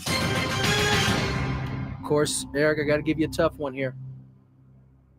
There are 4 players who have hit a home run as a teenager and after turning 40. Name 2 of the 4. This is a good question. Thank you. One as a homer as a teenager, a homer over the age of 40. Only 4 guys have done it. Wow. I like this question. I'm gonna say A-Rod's one of them, Okay. and Hank Aaron. Stay there. All right. I'm going to say Dave Winfield is one of them. And I kind of like A-Rod. I hate to steal his, so I won't. I'll say, wait. Now I had a second guess. You can go there, Rod. I mean, I know, but I know because it's probably wrong. That's why you're telling you're steering me in that direction. I don't know why Dave Winfield. I know he started early, and I think he played later on. I don't know that Robin Yount made 40, but I'll try him. Hey! Win for you, Eric. Eric actually got one. He did. Stay there, Eric. A-Rod was correct. Oh, A-Rod was correct. A-Rod was correct. Dave Winfield was not correct. Dave Winfield was not. The No. other 3, Rusty Staub, No. Ty Cobb, Yeah. and good old Gary Sheffield. Wow, that's a great, tough That's a tough good question. That's a That is a good, tough question. That might be your best number 3 right there. Very good. Very good. What was on you, yesterday's Eric. question, Chris? No, he Do you had remember? one yesterday that I really liked because it was a. Did you get it though? Yeah, I did because it was. No, but here's why it was a good question. It was a trivia question with a riddle wrapped inside of it. Oh, yeah. And the question was, name the player that has broken up 81 no-hitters in his career. And the riddle of that is it would have to be a leadoff hitter who breaks the no-hitter up, and of course that would be Ricky, who hit all those leadoff home runs. So I thought that was a pretty good one. You know, too. occasionally, man, you Yeah. get hit with something and you pop out these really fabulous questions. Yeah, Not lately, but I've had 3 lately. Yesterday there was another one. The number 3 question was: there's only one player in history to have hit a home run off of a pitcher who won their first Cy Young before that player was born that hit the home run. Oh, wow. Former that San was a Diego little- Padre. I I also added that too. I felt that was a little too confusing. I'll give to him be a that. good question. Gravy It was clearly liked that question. I do like. Do you have any guesses? Give it to me It's again, just 'cause that it was kind of confusing. Okay, so there's one hitter who hit a home run off of a pitcher who won a Cy Young before the hitter was born. Now the hitter is a former Padre, And the hitter was a former Padre. Yeah. The pitcher won the Cy Young, then the hitter was born after that. Yeah. And then grew up and hit a home run off of this particular pitcher. You're not going to get it, I don't think, Tony. It's a former Padre, but you'd just be throwing a dart at a board. Wait, give me a time frame. Probably. Did he play with him? Tony? Yeah. He may have. You might have. He's Maybe an right outfielder. after you. I think he played really close to when you played. He's an Yeah. outfielder. More of a backup, 4th outfielder. Was a highly touted pick. Yeah. Wow. That's Cameron Maben. Cameron Maben. Did you play with him or no? I didn't play. He Not came quite. the year after. I knew it was close. I knew it was close. Well, anyway, Eric, that was good doing on you, though. He got the first 2. He was all over those. Yeah. And he got the A-Rod part Eric's of the a good third player, one, I can so that's tell. a good win there. Never heard Eric. of Rusty Staub before. La Grande Orange was his nickname. He had a big bunch of orange hair.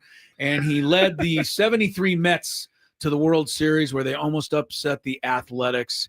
I don't think he's quite in the Hall of Fame, but close. He had a hell of a career. Hall of Very Good, yeah. He just, I love looking at baseball players from the 60s and 70s. They just look like guys that you see down the street. Rusty, you know what? That's a fair one. Rusty was a little hefty in the late going of his career. He did not have the chiseled physique. No. The chisel physique, you guys got to remember, chisel physique wasn't really a thing until the 90s. See, this guy was my bank manager earlier today. is that Devil? Who, Rusty That's Staub? Rusty Staub. Staub. No, just like, he just looks like every man.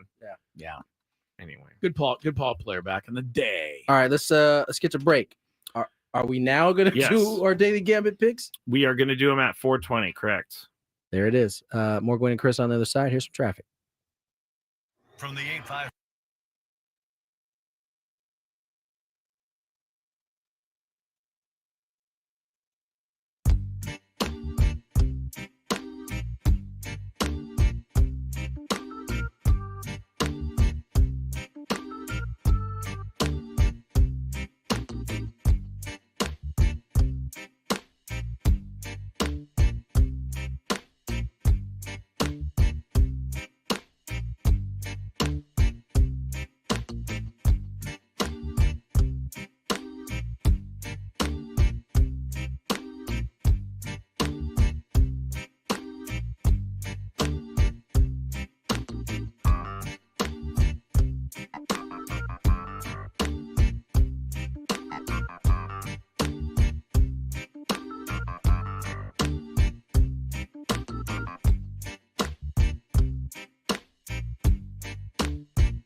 the air.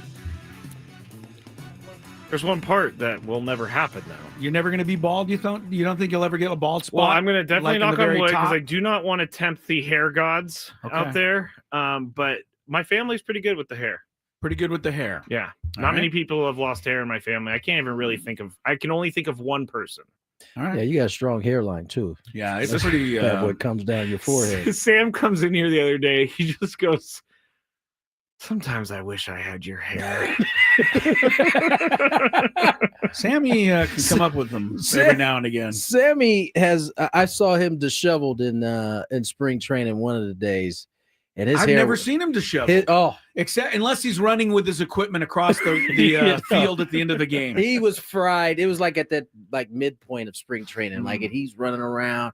And he came probably filling in for one of us. He probably was. He had his. I mean, it was like he had literally been pulling his hair up, and he was like, "Do you think I need to go?" It was a split squad. He said, "Do you think I need to go to such and such game?" I was like, "The way you look, bro, no, I don't think you should go home, go to sleep." You're allowed to do that, Sam. Get some allowed rest. to do that. A couple of notes. First round of the Masters is in the books. Justin Rose, 44-year-old Englishman, is on top, -7. Scheffler and DeChambeau are in a group 3 shots back at -4. Baseball, the Rockies beat the Brewers with a 5-run 8th inning today. So the Rockies pick up a little momentum heading into the series here in San Diego, which starts tomorrow night.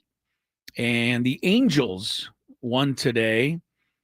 I think Joe Adell hit 2 home runs in 1 inning for the Halos Go today. ahead, Joe. Yeah, that's a good You inning. know all that popping off people was doing about my man Ron Washington. I was just gonna. That's why I brought it up, Tony. They're 8-4, and I would say if you look at the standings, they and maybe the Giants are the 2 most surprising records early in the season. I mean, remember all the flack he was getting for airing out his player last year for not getting a bunt down. They took away cell phones this year in the clubhouse.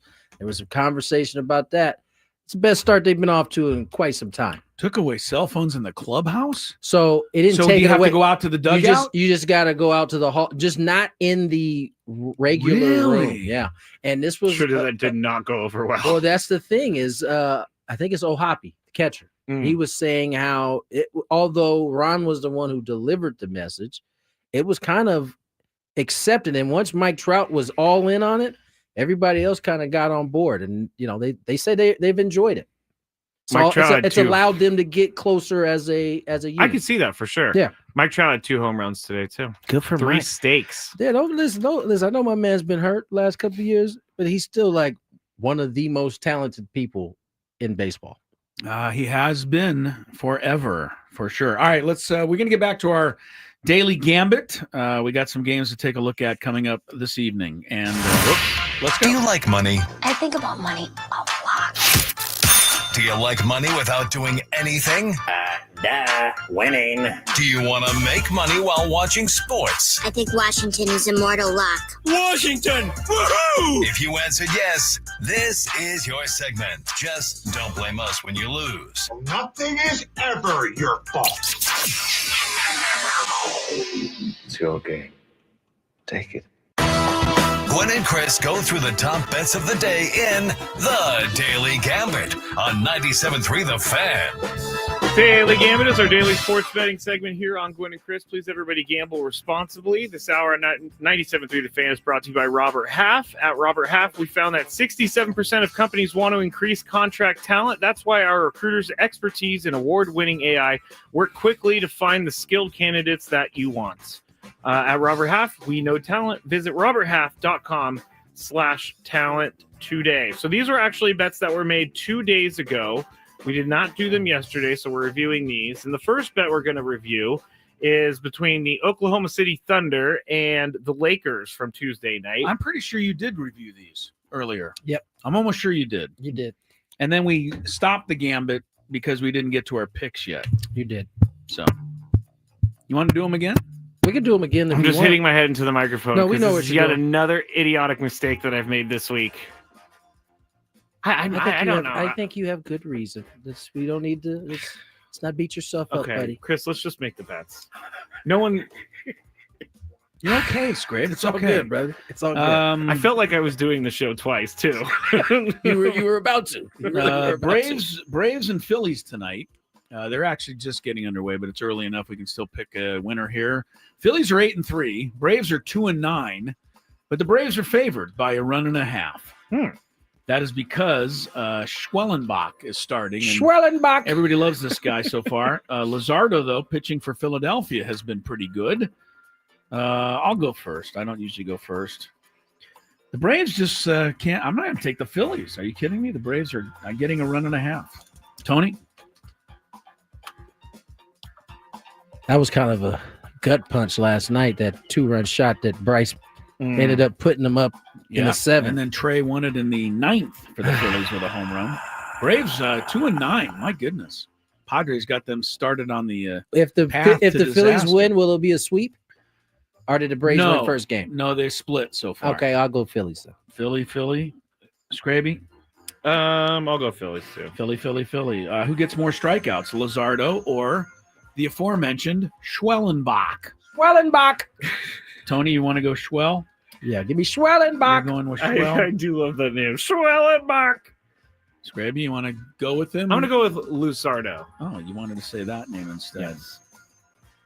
I'll go to Luzardo. He's a good strikeout guy.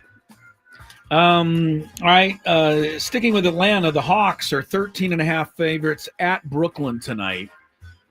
The Bulls need Brooklyn desperately to win this game so that they can get up into the 8 spot, which is much better for the play-in tournament than the 9 spot.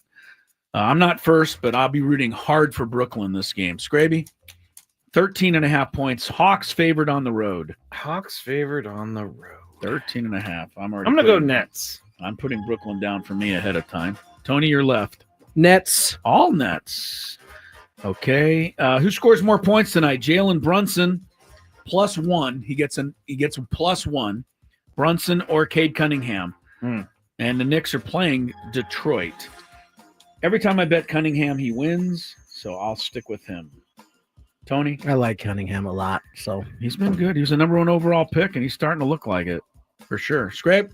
Cunningham. All Cunningham. It's funny what happens when you actually put some talent around a really good player. Like True that.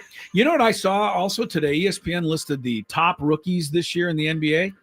They say the rookie of the year, according to the experts who watch the NBA, should be the guy who the Hawks took with the first pick. Risache. I've never even seen him play. I ain't seen him play But either. apparently he's good enough to be the front runner. I ain't heard from Adam Klug either, Right. He must not be doing much. Can't be doing too much.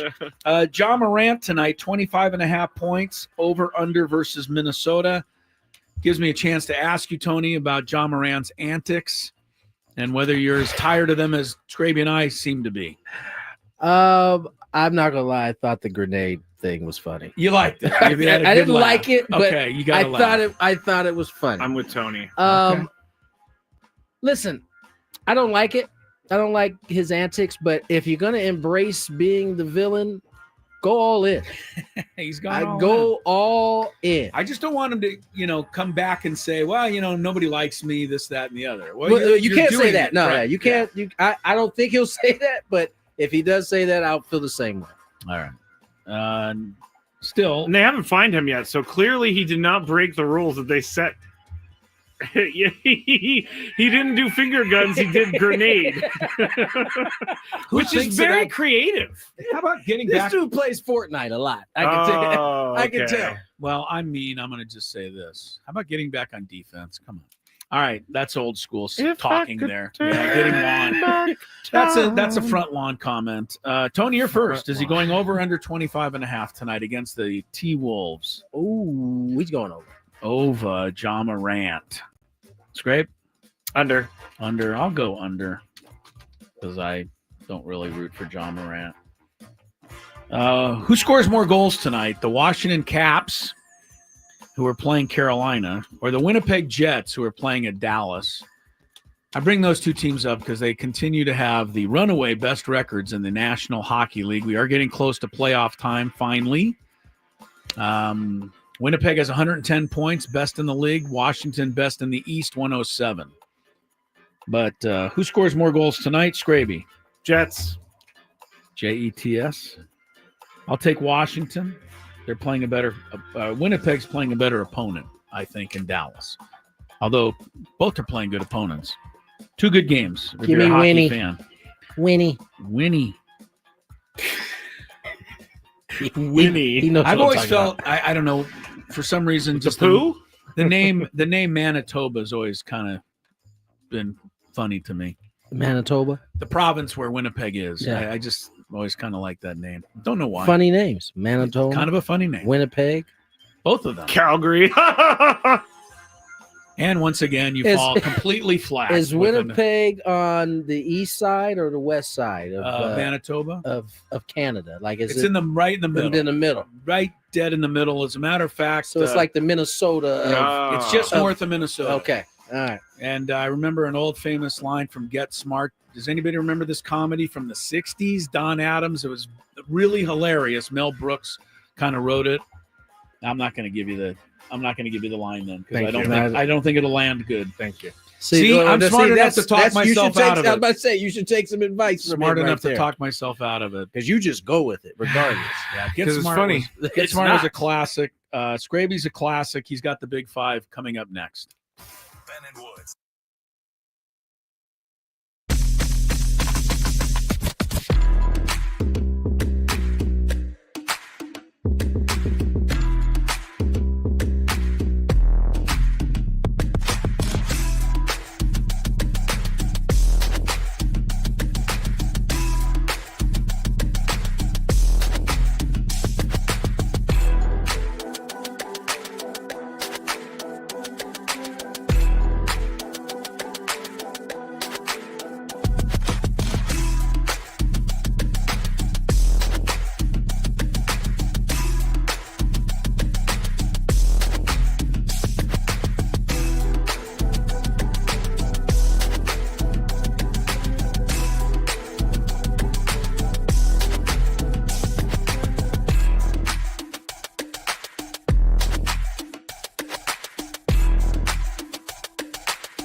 segment of Gwynn and Chris. This will be followed by the Roundtable. That will be followed by the Scraby Chronicles. Indeed. All right. Are we checking traffic? Let's check some traffic, and then off to the Big Five we go. From the 855 Get Ross Traffic Center, protecting San Diego after accidents or injury, here's Kelly Danick. Traffic is sponsored by your local San Diego County, the UPS stores. Got a few things going on here. Eastbound 52 Convoy Street off-ramp a collision and still clearing an accident eastbound 52 at the southbound 125 connector. It's over the right shoulder, kind of going against the commute, but heading out of Santee. Got this stalled semi west 52 just past Mass Boulevard. Got the right lane blocked. Then another stall up ahead right at the northbound 15 connector ramp. This one is a pickup truck that's blocking that right lane. Northbound side of the 15 before Auto Parkway, collision over the right shoulder. And eastbound 78 past Emerald, there is a collision involving a couple cars. They're over the right shoulder. Another accident up ahead before Nordall Road. That's over to the right shoulder. Your local San Diego County, the UPS store locations are hosting a shred event now through April 15th. 50% off shredding services. Visit theupsstore.com for the location nearest you. See store for details. I'm Kelly Danick with Gwynn and Chris, San Diego's #1 sports station, 97.3 The Fan. It's that time of the show when we check on the latest in sports. Only the most important topics and questions are brought to light. Stop what you're doing and listen. These news stories will astound and amaze you. The one, the only.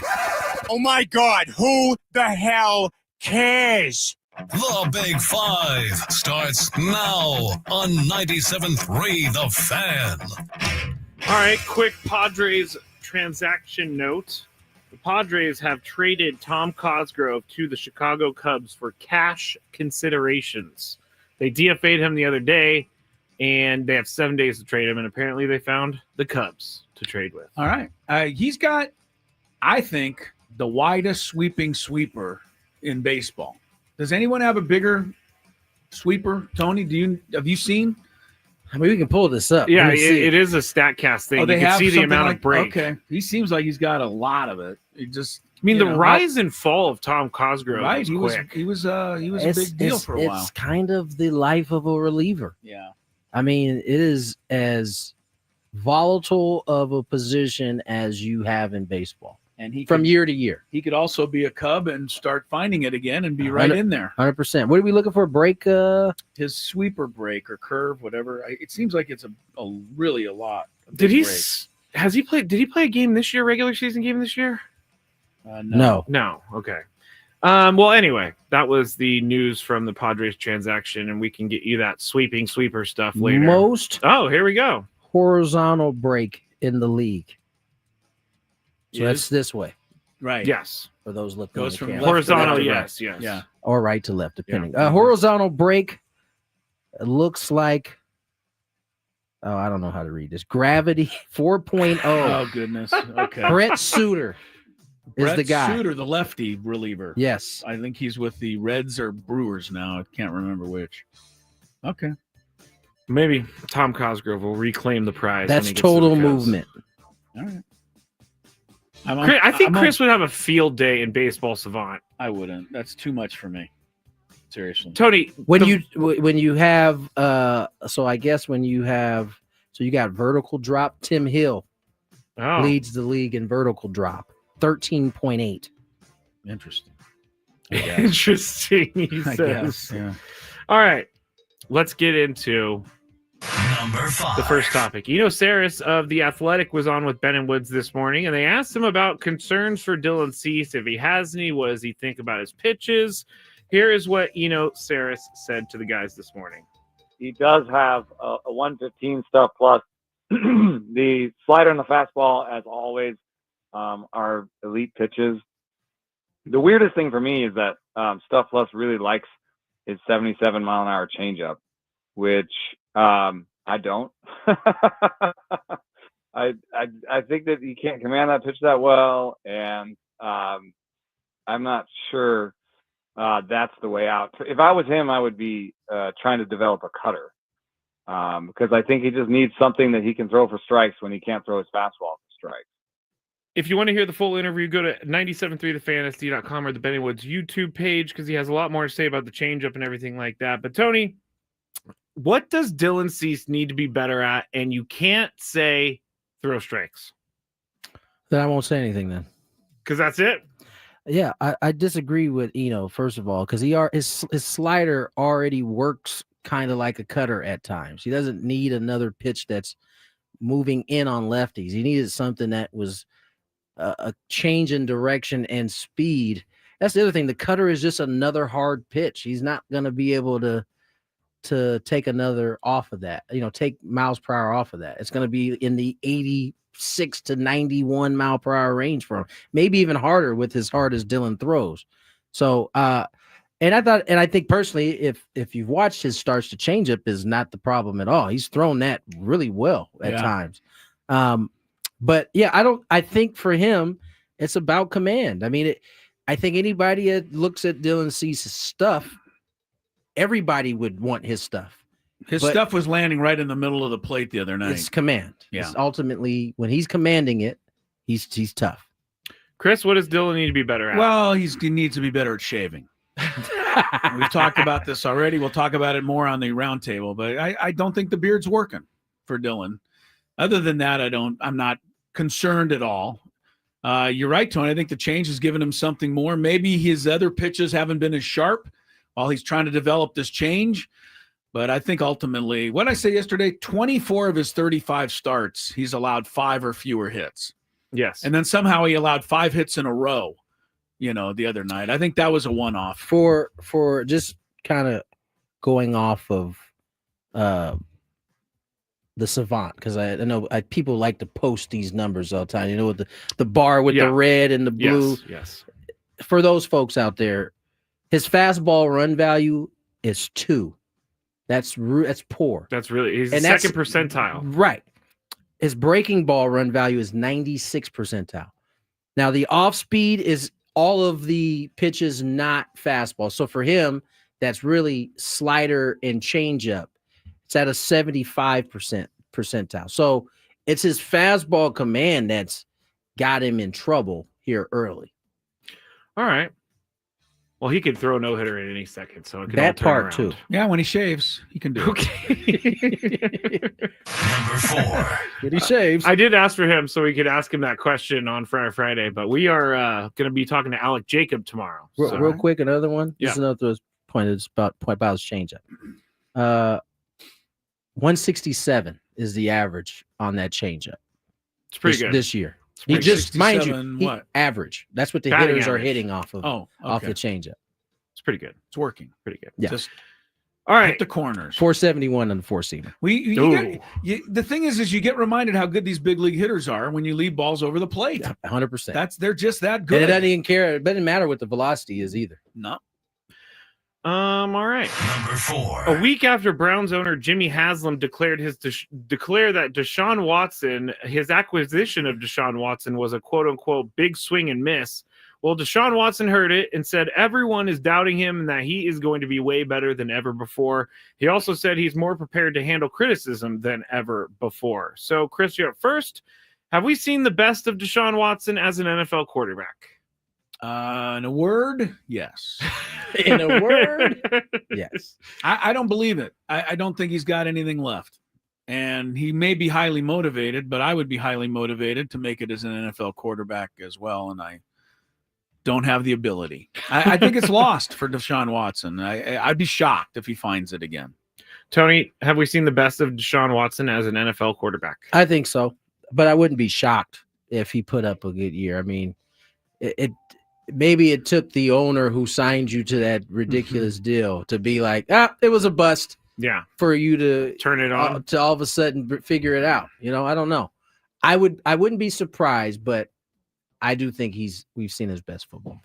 I know that we have seen this before, but I don't see owners taking shots at players under contract on their team. Here's the thing. I don't think that this is a shot. I think, first of all, and I don't defend the Cleveland Browns owner very much, but I feel like he's taken on a lot just having Deshaun in his organization and signing him to that deal. And I don't think he said anything disparaging up until this point. And I think at this point, it's like, listen, man, I paid you a lot of money. I'm not getting what I'm paying for. Okay. I could at least say he didn't even call him a bust. He just said we took a swing and miss. Yeah, big swing and miss. Big swing and miss. So, listen, I think that's, after his performances over the last 3 years, I think that's fair at this point. I wish Jimmy Haslam would have just hired me and asked me, should we give Deshaun Watson over $200 million of guaranteed money? Yeah, the answer is no. You would have said no to a lot of people, though. Yeah, that's why they should have hired me. That's why they should have hired me. That's why I shouldn't have hired you. Number 3. Sergio Garcia reached a major golf milestone, no pun intended for what I'm about to say, but the Masters is his 100th major start in his career, which is a ton because he will be the 19th player in golf history to have started in 100 or more major championships. Tony, when it's all said and done, what is the legacy of Sergio Garcia? A crybaby. I was waiting for this. That's his legacy with me. That's all I think about is how he was crying and crying and crying. Seemed like every other tournament he was crying about something. And he finally won a major. It took him a while, right? He ended up winning one, right? 2017 Masters. Yeah, he won that. But part of the reason why I think people stopped really following him is because he comes off like a whiner. Okay, that's fair enough. Chris? Yeah, I agree with Tony, but he gets the last laugh because honestly, he's crying his way all the way to the bank. Yeah, no doubt. I just looked it up here. He's worth $70 million, so I'm sure it's more. It's worked out pretty well for him. I don't think he's going to be remembered fondly. No, and he started as somebody that everyone kind of gravitated to. They did. Yeah, he definitely comes off like he's worth $70 million. Oh man. I remember Sergio playing against Tiger in that PGA Championship, like when Sergio first busted on the scene, and he was exciting. He was hitting shots and then running after them and jumping in the fairway to see where it landed. And then he just started complaining. It seemed like he got frustrated that he couldn't beat Tiger. And Get in line, bro. That's what I'm saying. Like, that's not really something to be all that irritated about. You are not the only person. Yeah, everybody. And I just seemed like he just never recovered from that. Seemed like he was so bitter that he couldn't beat him or couldn't get to that level, and that just turned everybody off. It feels like.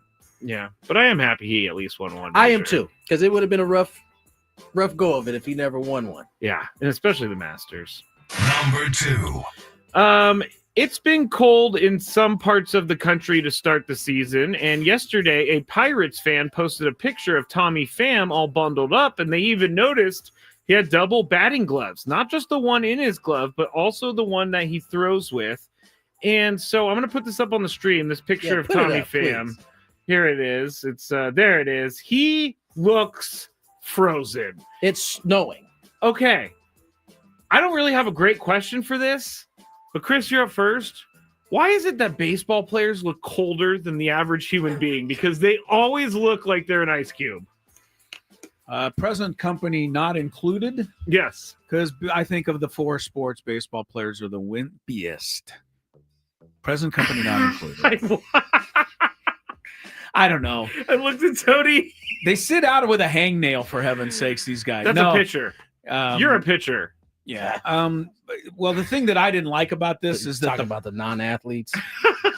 The thing I did not like about this was that the fan or whoever posted this, there was a lot of comments about it, and people were saying this is like the lowest point and tells you everything you need to know about the Pirates. What does it tell you other than he was trying to keep his hand warm while he's standing in left field? You can still throw a ball with that glove on. Yeah, it tells me everything about the people who were commenting on it. Like they know absolutely nothing. Including the people who posted it. It's a pretty popular Instagram account. Yeah, I mean, listen, when it's that cold, your hand being uncovered is useless to you because you can't feel it. You need to be able to feel the seams, and I'm just saying, this upset you. It's irritating. It's one thing to pick on a guy for something that he's worth picking on. Like that wasn't. You mad because he got a glove on? Was there anybody on? I mean, if you can throw with the glove, it doesn't matter. And would you have had the guts to say that to him personally? I've no. In that same weather, I have definitely had 2 batting gloves on in the outfield before. This isn't like a new thing. No, I'm going to take back what I said, because I stood on a couple of Aztec sidelines doing radio reporting when it's cold. And if it gets cold like that, it's all over. And I've been there before. Right. It's all over. I get it. All right. Someone did post that he must have been talking to Kenny Pickett because he wears 2 gloves. I saw that. Pickett have that.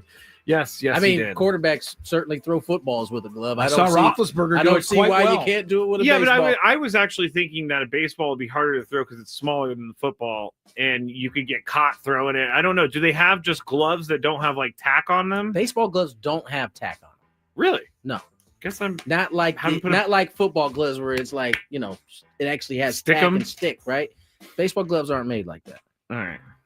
I'm trying to stall because we answered those questions too quick, huh? Yeah, I'm trying. I have one more. I have one more. I'm Oh. just trying to put it up on the website, but MLB or the stream, but MLB.com does not make it easy. Or Yahoo Sports, whatever.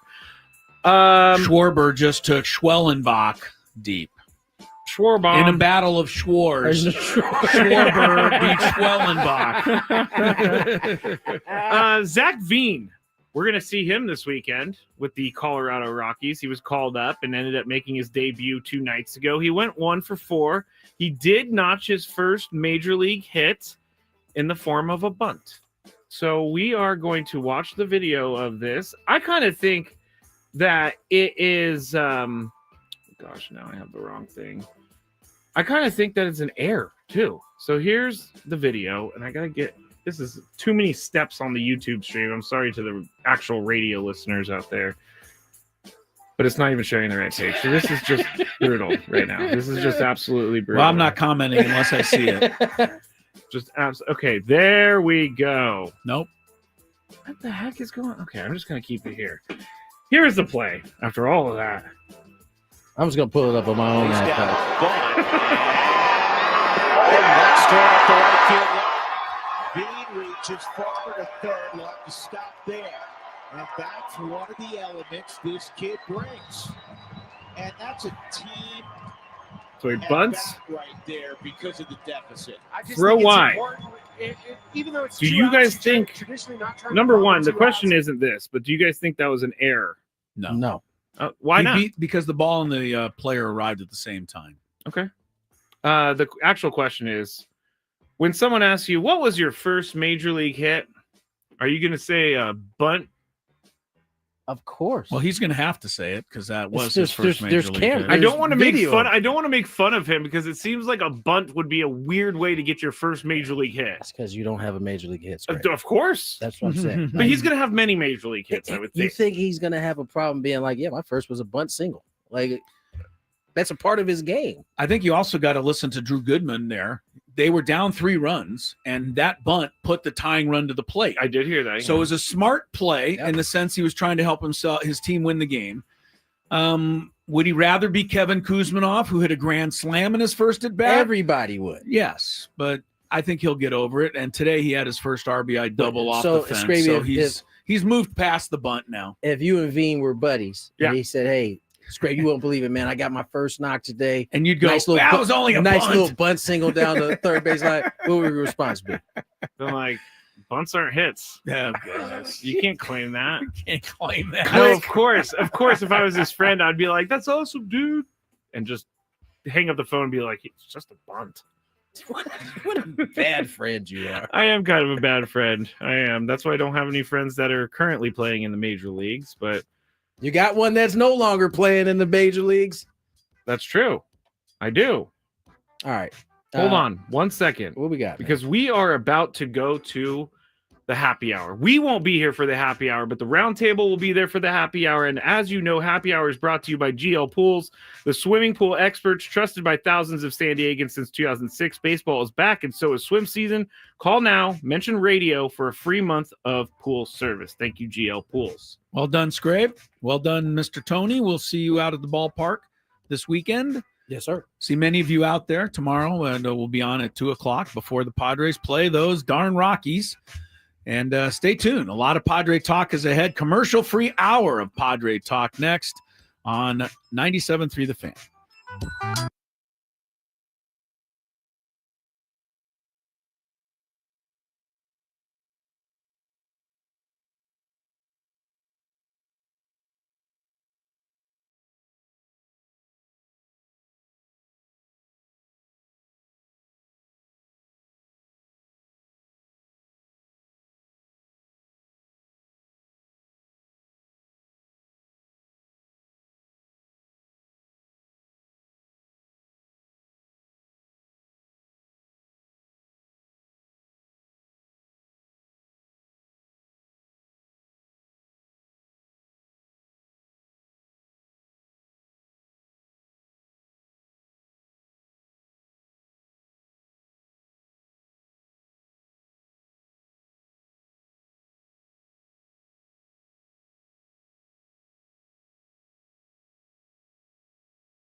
It's applied over 36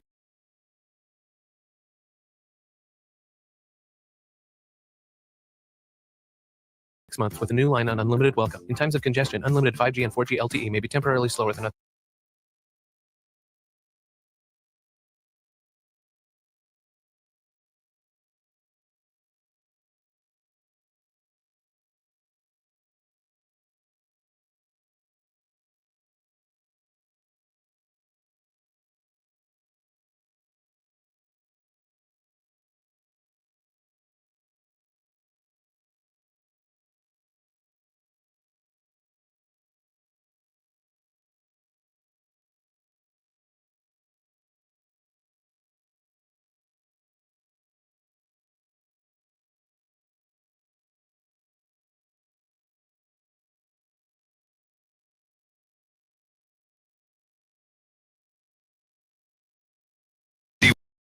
Obviously. Welcome back. Week 2 of the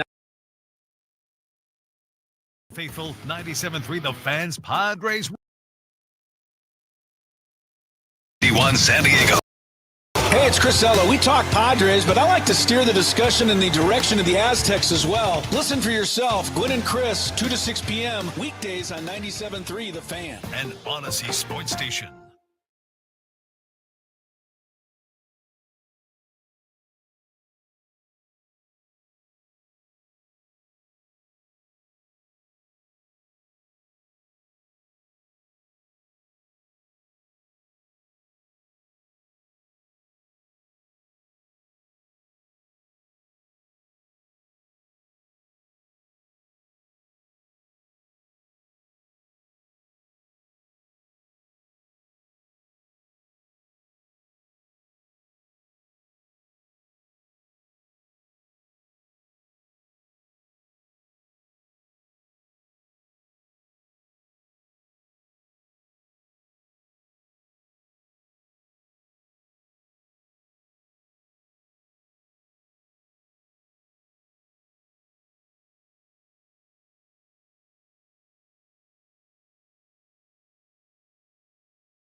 Listen up, Friar Faithful. 97.3 The Fan's Padres Roundtable is on the air. Unbelievable! It's time to discuss everything going on with the Padres. The 97.3 The Fan crew is here for the most in-depth discussion on the Friars in our weekly Padres Roundtable, delivered by San Diego Roundtable Pizza. And now, here's your host, Ben Higgins. And welcome back. Week 2 of the 97.3 The Fan Padres Roundtable, brought to you by San Diego Roundtable Pizza. It is pizza royalty, and it's good to see everybody in our panel back in our sound space here at our Odyssey Studios, but a new addition this week. Welcome back from the road trip to Chicago and Sacramento to Tony Gwynn Jr. Hi, Tony. Hi, Ben. How are you guys? Good. It's good to see you. We needed a little Good to be seen. difference of opinions here on the round table. So we'll get to some of your stories from the road trip. Because after all that positivity, Tony's always very negative. Yeah, totally. That's the voice of Chris Ello, and it's funny that you should bring that up because I wanted to start the discussion today with a wrap-up of what was a very middle of the road 3-3 road trip, but I think it's a good personality test for what kind of Padres fan you are. Do you view the 3-3 road trip as a glass half full? The Padres battled, won 3 games in tough conditions, really showed something? Or are you more of a glass half empty, that we started to see some cracks in the armor, some pitching deficiencies, obviously some concerning injuries, and do you feel worse after that 6-game road trip of 3-3? So since, Chris, you brought up the positivity versus negativity, I'll let you start today. I thought it was a good road trip, and that's coming from me. So let's try to keep it in perspective. But you lose the first 2, and you still wind up 3-3 with all the injuries at the very end. I thought the other thing that a couple of things, they hit 298 with runners in scoring position on the homestand. They hit 161 on the road trip with runners in scoring position. So they didn't get any clutch hits. They didn't do any of the things offensively that they were doing in the first homestand, but their bullpen is so good. It's masking any deficiencies they might have right now. So I feel pretty good about it. As long as those 4 guys at the back end stay healthy, it'll be all right. Yeah, Scraby, could have kind of been 2-4 or 1-5 with a couple of things not going the Padres' way. So how do you view 3-3 after those last 6 games? I think it's a pretty good road trip, and I'm buying more and more into what Jesse and Tony are saying about how cold it was in Chicago, because you could kind of see a difference in how they played from Chicago to Sacramento, and I have to think that some of that is the weather. The only thing that we could say that didn't go right on this road trip was Jackson Merrill going on the IL and Fernando and Jake Cronenworth getting hurt, but it sounds like they're possibly back tomorrow. So overall, they did what they needed to do. You just need to split your road trips, and you're good to go. Woods, you're kind of dooming hard after the 10-4 loss. You were really excited today. Overall, 3-3 road trip. Where do you stand? I loved it. I thought it was great. We talk about it all the time. Split those games, get home, winning at Petco Park is something they need to do. And the take of you need to beat middling teams. You need to win those series against teams like the Oakland A's. While they're young and fun, they do a lot of things that are great. You're a better team than them. Even a decimated Padres lineup was able to scratch one out yesterday. They show a lot of heart. They have shown a lot of heart already throughout this season, winning a lot of one-run ball games. So absolutely successful road trip. Well, I'll go to Braden next because let Tony ease his way into the round table this season. Braden, what'd you think of the trip? I thought it was a good trip. I mean, to be honest, if you could go 500, regardless of who you're playing on the road, it's going to be a solid trip. I think bouncing back from the first 2 days in Chicago on Sunday, and the deficit that they put themselves in really showed, the gritty term that Mike Schilt mentioned last year that's now played into this year. I think you saw that again with, a Tuesday night that did not go their way, and started off the day with a Jackson Merrill on the IL. You lose Fernando and Jake Cronenworth in the middle of the game. You lose 10-4, and then you have to bounce back very quickly and play the next day, which is very difficult to do. And they go out there and they win a gritty game against an A's team that is. Yourself there. I was saying how much I'm so tired of the whole don't call us Sacramento, don't call us Oakland. I say the city names, it's okay. But I just think that last year when they were 500, they were playing 500 ball through the first 100 games. I didn't think they were that gritty, and they would use the term gritty. But right now, they're actually doing exactly what Mike Schultz said this team was. They're a gritty team, and good teams find ways to win when guys go down. I think you got to be, if you're a Padres fan, you got to be satisfied with the 3-3 road trip. Tony, are you wondering who are all these positive people that I've come back to on this panel that just view everything so optimistically involved with the San Diego Padres? No, I just think they finally have seen the light.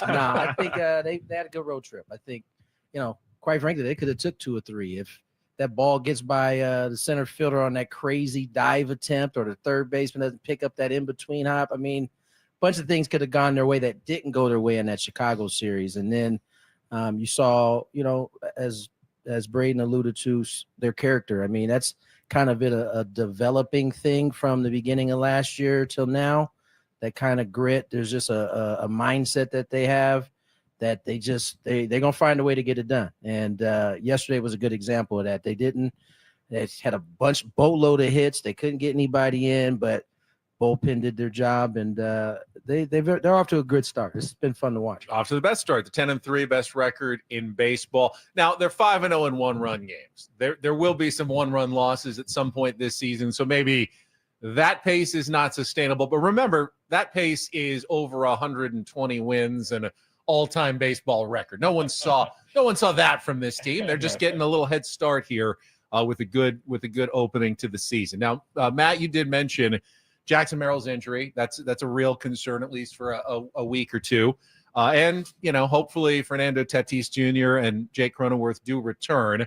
But the question, I think, now for the Padres, we saw some of the reserves come up and contribute in a big way yesterday. But overall, do you guys think that the Padres have the depth, if they do have to face a chunk of the season, whether it be now or later, where they're missing a couple of the regulars, a Machado and a Merrill, a Tatis and a Cronenworth for a month and a half? Because that does happen. Do they have the position player depth, Braden, to withstand that and at least tread water while their guys could be gone? Well, I think yesterday was a showing of whether or not they had it, at least against a below than average team in the A's. But they're not. It's not like the A's team they played is one of the teams that they've had in the last 2 years in Oakland. I mean, they have some solid players. I mean, like everybody likes to say in baseball, they got paid professionals over there too. But I think that's a big reason why you go with a lot of veterans that have been there and done that before, right? Like the Jason Haywards of the world and some of these guys that they brought in. Now, a lot of those guys statistically haven't been performing to a high level, but yesterday when you needed them to come together and play a hard-nosed game, they went out there and did it. Guys like Jose Iglesias, who might not be off to the best hitting start that maybe the Padres are expecting, but can really do it with his glove. I mean, I think that all the players that got pressed into action found different ways to help contribute to the team to winning. And then on top of that, I still think you've got a couple of guys down in AAA that could probably help the ball club out at some point in time with Connor Joe and Tirso Ornelas. And, Eggy Rosario started in center last night for the Chihuahuas. And then you saw, Oscar Gonzalez came up and did a couple of good things over those couple of games. So, if they have to have those guys play the entire season, you're already in a world of hurt anyway. But to fill in for a couple of games here or there, maybe a max of a week, I think the Padres are okay. And Woods, what this really is kind of an evaluation of A.J. Preller's offseason, because a lot of the new guys are guys that he brought in specifically on minor league one-year type deals to be these depth pieces. Did he get it right, in your opinion, so far? Yeah, so far so good. I've said it before. If I could magic wand Jason Hayward into hitting 20 home runs and hitting 280, I would do it in a heartbeat, just because I love the guy. Watched him yesterday. We didn't talk about it on the show. Watching him busting it down the line, sliding into first, beating one out, like setting the tone for the other guys on the team. That's a guy that's been there 16 years. He's got a ring, maybe 2, and knows what that team needed yesterday, and it was to set the tone. And I really wish a great season for him. But I do think, and Braden mentioned it, Connor Joe's down there, always gives you a good AB, can get on base. Tirso, it kind of remains to be seen at the big league level, certainly, but obviously that's a piece that they are interested in and want to, probably bring up at some point. But so far, so good. Yeah, I mean, you can't argue with a 10-3 record. Tony, when you look at the depth, how patient should they be with a guy like Tirso Ornelas, who's off to a slow start at the plate. Hayward as well, knowing, as Braden and Woods mentioned, there are other guys at AAA who had good springs and are off to good starts. How quickly do you make adjustments on the roster, before, because you can't undo some of those moves once you make them. Yeah, I don't know that there's a time limit or a segment of time that you give. I think you know it when it's time. I think we'll truly know if the depth is what it is as we get going into the season. I don't think people thought AJ had the depth last year until all of a sudden it's popped up and it had to perform, and it did. And I think that's ideally what you're looking for as a GM. You're not looking for guys necessarily that can come in and fill that exact role and run it through 162. You're looking for guys that in pockets of time can they come in and just at the very least keep us where we're at. If we get bonus offense from them or bonus play from them, even better. And so I think right now, as everybody's really said, they're in a good spot. They got the right kind of depth. They got the guys producing enough right now, and if they need to dip into their stash, I think they won't hesitate to do so. I think that mindset too that they've had, that Tony was talking about, and that grit, I think that goes a long way with guys filling in and understanding this is what we got. And there's something about that kind of clubhouse culture that, regardless of what the talent is on your roster, they might be able to rise to a different level. And Chris, it's funny. Woods and I were talking about it this morning. Nowadays, managers will find different off days for their stars. One guy will rest on a Monday, one guy will rest on a Wednesday. Back, when I was growing up and you watched, there was always just a Sunday lineup. They'd have the regulars would be in Monday through Saturday. And on Sunday, you'd see a lot of the B squad bombers, the reserves would get their day. And yesterday felt a lot like one of those B squad bombers days. It was a getaway day. Yeah.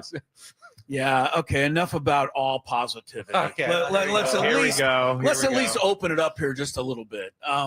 You can't be happy with what you're seeing from Yuli Gurriel yet. I don't think you can be happy with Hayward yet, the way he's swinging the bat. I'm not thrilled with Elias Diaz back there right now. I think Maldonado plays such great defense. It doesn't matter. And he also had a 3-hit game. So, I'm not sold on their depth right now. But again, if any team loses a Machado or a Tatis for a month and a half, it's going to hurt. And the Padres would be included. But I think they have enough depth. I don't know that they have the right depth in there yet. And I think that that's still to be determined over the next month or two. And I think that they'll get the right mixture, whether it's guys who come up, guys go down, whatever, or if they have to acquire another guy or two. But I'm not completely sold on the depth after 13 games. You're not wrong. Obviously, you lose Tatis or any top player, it hurts. But Matt, we forget so quickly. Last season, 93 wins. They lost Tatis for months. They lost Bogarts for months during the course of that season, and they still managed to win the second most games in franchise history thanks to depth. Yeah, I think I'm one of those people that forgets quite often about what they did last year and what they did it with. But Yes, I also think there's a couple things here. Mike Schilt talked about competition throughout all of spring training. And when these guys get to the big league team, who doesn't want to be on this team right now? Who doesn't want to be on one of the best, most exciting teams in baseball? So the competition to get there is fierce, and the competition to stay there is also fierce. And I really think that what Mike Schilt has brought to this team has completely changed the outlook. And I can't remember which player said it, but I was reading in Kevin Acey's newsletter about how they bought into this in the second half of last year. And it was a mindset throughout the entire offseason. They all thought about it all offseason, about what their approach was and what they need to do. So I think that is what Mike Schilt is doing. And I think that the depth is going to – what Chris said is right, though. There's going to be a better mix at some point for this team. Perfect segue here. And Xander Bogaerts, too. Xander Bogaerts, we need to give him a little bit of credit right now. He's playing well. He's absolutely playing well. It's a perfect segue to my next question here about Schilt ball on our 97.3 The Fan Padres Roundtable, brought to you by Roundtable Pizza, San Diego Roundtable Pizza. It really is pizza royalty. So we're seeing a lot of the same things this year as we did last year. The Padres, last check, led MLB in batting average as a team. They're top 4 in stolen bases. They're being aggressive, but they're in the bottom half in power numbers, home runs. They're not hitting a lot of those. In modern baseball, and let me start with Tony this time. Is that going to be an effective strategy, or do they need more slug and more power from their stars? I assume we're going to see some of that, but they've definitely got an average first approach, a very Tony Gwynn-like approach, as it were. And your question is, can they be sustainably successful without being, one of the top 10 home run hitting teams in baseball? I mean, I think that's already been proven at this point. If you're asking, does that mean they're going to get to a World Series? I don't think you really know. I think that also goes for the teams that are in the top 5 in power. They don't know if that's going to be sustainable all the way through, but it gives them a shot. And I think what we learned last year, and when you compare it to the year before, based on the type of at-bats you saw, the type of approaches you saw, what we learned is that that approach fits this roster better. We saw what it looked like when we were trying to hit the 3-run homer. We were trying to get the big inning.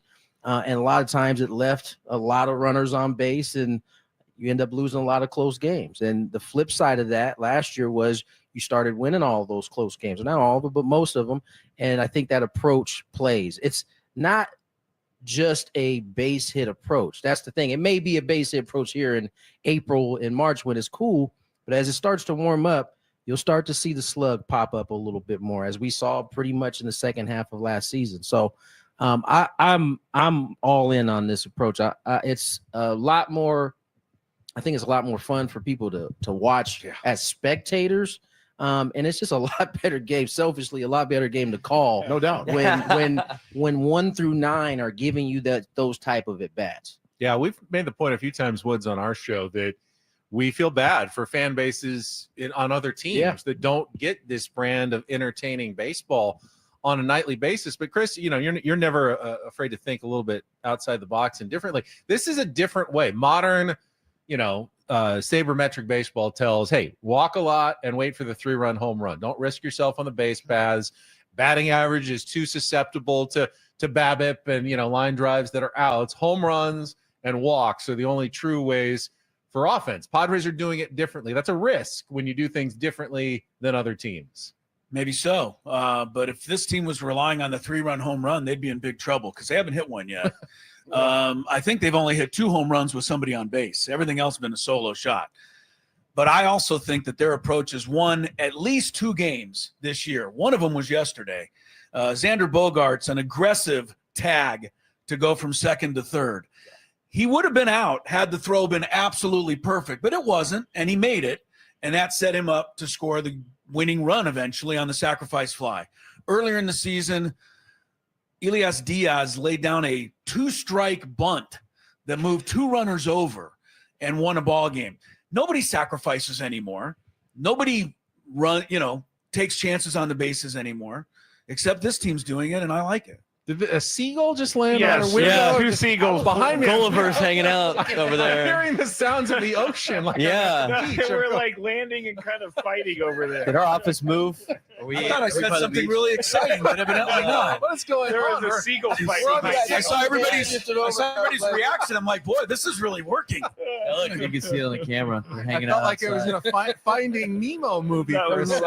hilarious. Yeah, they're on there. What's going on here? We're on the 6th floor Sometimes of they a hang building out off the there. 15 freeway. It sounds like I'm at the ocean. It's the good luck. We had the Rally Roach last year. We've got the Padres Seagulls this year. The Seagulls. Goals want to. Yeah, it's hard to. I've lost my train of thought. You're good at this point. Let's see. Oh yeah, Schilt ball.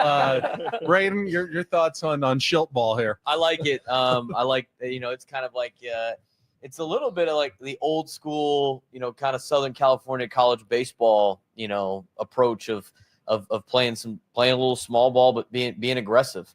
With my experience of working with USD baseball, they got a term of if we're going to fail aggressively. And that seems to be, kind of the case of the San Diego Padres. As Chris mentioned, Xander yesterday, if that throws a perfect throw, he's nailed. But, you want to see the aggression. And that's what we talked about last week.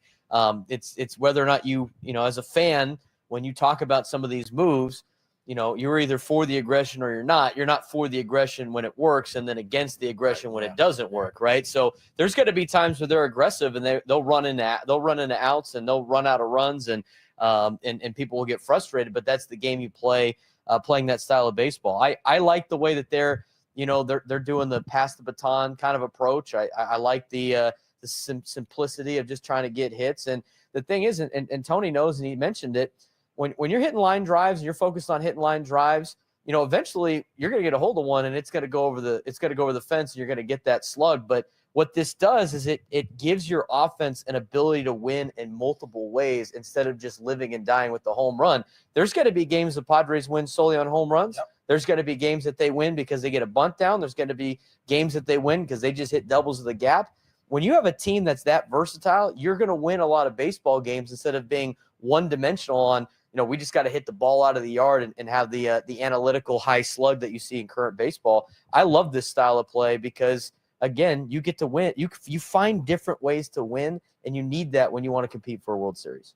And Woods, I think continuity plays a part in that as well. Last year, it was new to these guys, being aggressive and playing the way Mike Shildt wanted. They look much more comfortable at it at the start of this season. Well, and every player on this roster, when you ask them to do or when they try to go outside of that, they're really at their worst. When Manny is at his most locked in, it's right center, and it's like a work of art. When Manny's going right center gap, when Luis Arias is just doing what Luis Arias does and not trying to do too much, great. Jackson Merrill, same thing. Fernando Tatis Jr., you're in the leadoff spot, man. Get on base, don't strike out. He's doing all that, and he's hitting some home runs too. If these guys stick to their strengths and they can do it for 162, I shudder to think what the record's going to look like at the end of the year. Really, I mean, once you try to do too much, there's the oldest saying in baseball that I heard was do less. Do less. Don't try to do too much. Saw it on Tuesday too. See the ball, hit the ball hard. Good things will happen every time. And the team doesn't strike out a ton. It's such a better brand of baseball, man. It really is. It's night and day. I also think that the pendulum, I don't know that we're going to be able to keep saying that all these teams are viewing it offense from that same lens. You're already starting to see the pendulum kind of swing back where multiple teams are having this approach that we sometimes call, just trying to get hits, but it's really just back to hitting the ball on a line drive and having a variety in their lineup where it's not, a bunch of Manny Machados, although I'm sure most teams would love to have a bunch of Manny Machados, just in terms of that style, right? There's a variety, and you're starting to see that start to happen across baseball. It's not just here in San Diego. Well, we talked to, Saris a lot on our show, and he's such a brilliant baseball mind, and he talks about how you have to have 9 guys in the lineup with 9 different swings, or the pitcher knows exactly how to get those 9. If you're all Kyle Schwarber, I'm going to know how to get you guys out, right? Absolutely. And I love Kyle Schwarber. What I wouldn't do to have a guy that with 47 home run power in this lineup, but it's not the way that this team is built. And I'm sure we could find a spot for a Kyle Schwarber in that lineup somewhere, but the way that they're doing it is just different, and it's enjoyable. And people say old school. I don't know why we ever got away from it, to be honest with you. I mean, it's easier to win with a bunch of 3-run homers, but man, this is sure. Those are hard to come by. They're hard to come by. They're really, really hard to do. Well, to pick up what Woods was saying too, I think you saw it Tuesday when no Merrill, Tatis goes out, Cronenworth goes out. All of a sudden, in Manny's, Manny starts swinging at that slider low and away. It looks like he's trying to just do everything himself. And he went away from what he had success at the beginning of the year. And then yesterday wasn't doing it anymore, right? And that's human nature, right? You go up there, you look at the scoreboard, you feel like you could try to get the runs back, or you got to try to do a little bit more, and then it puts you behind the 8 ball a little bit. Every time Jeffrey Springs found that changeup on that at bats of Manny, and Manny was 3 times, and it's like, and he spit on that all year until that. To be fair, it wasn't just Manny; it was everybody. And so Springs just used that to his advantage. It was just going to keep throwing pitches off the plate. And they were hacking because they were down, and they're trying to scratch runs out. And it's just when they stay with who they are and what Mike Shildt has been preaching. This team is so dirty, even missing those guys yesterday. And the continuity that he said, too, when the guy behind you can get the job done. You're like, all right, I'll sit on it. I'll walk. I'll pass the baton to the next guy. I know he's going to get the job done. And you saw that again yesterday. It's been awesome. All right, let's change topics here on the 97.3 The Fan Padres Roundtable, brought to you by San Diego Roundtable Pizza. It really is pizza royalty. And I specifically wanted to start with Matt Scraby on this question because I don't know if you guys talked about it on your show. It was a nugget this week from the Kevin AC newsletter. about Luis Ariz and the cold shoulder he's getting from umpires after comments. He was quoted in the offseason saying umpires did a really bad job last year. They heard that. And now when he goes up and says his usual cheerful hello, at least some, if not all the umpires are not even responding to Luis Ariz. And I could specifically see Matt kind of having a hot take on that. So I wanted to start with you and just see where we go on the Scraby train here. Because that's how Matt would treat. That's how he would treat Luis Ariz. We're venturing into Scrabistan. I actually heard Tony and Jesse talking about this on the way down, and I was surprised at Tony's reaction to it a little bit, because Luis Ariz says that he doesn't think that they're calling balls and strikes differently. So he's not saying that, but are umpires some of the softest people in the entire universe? Like, you can't have one guy say that you were bad last year and just move on. Like, how many times do we get messages about how we stink at our jobs? We move on. Umpires hold on to this stuff. Yeah, you move right on, Scraby. You never like, who is this guy? Right? You never obsess about one negative tweet that you get. And to ignore a guy because, and I think there was a translation problem as well, or Tony, you can tell me. I want to know what Tony has to say. I think that, the English is Luis's second language, and it came out how it came out. But I don't know.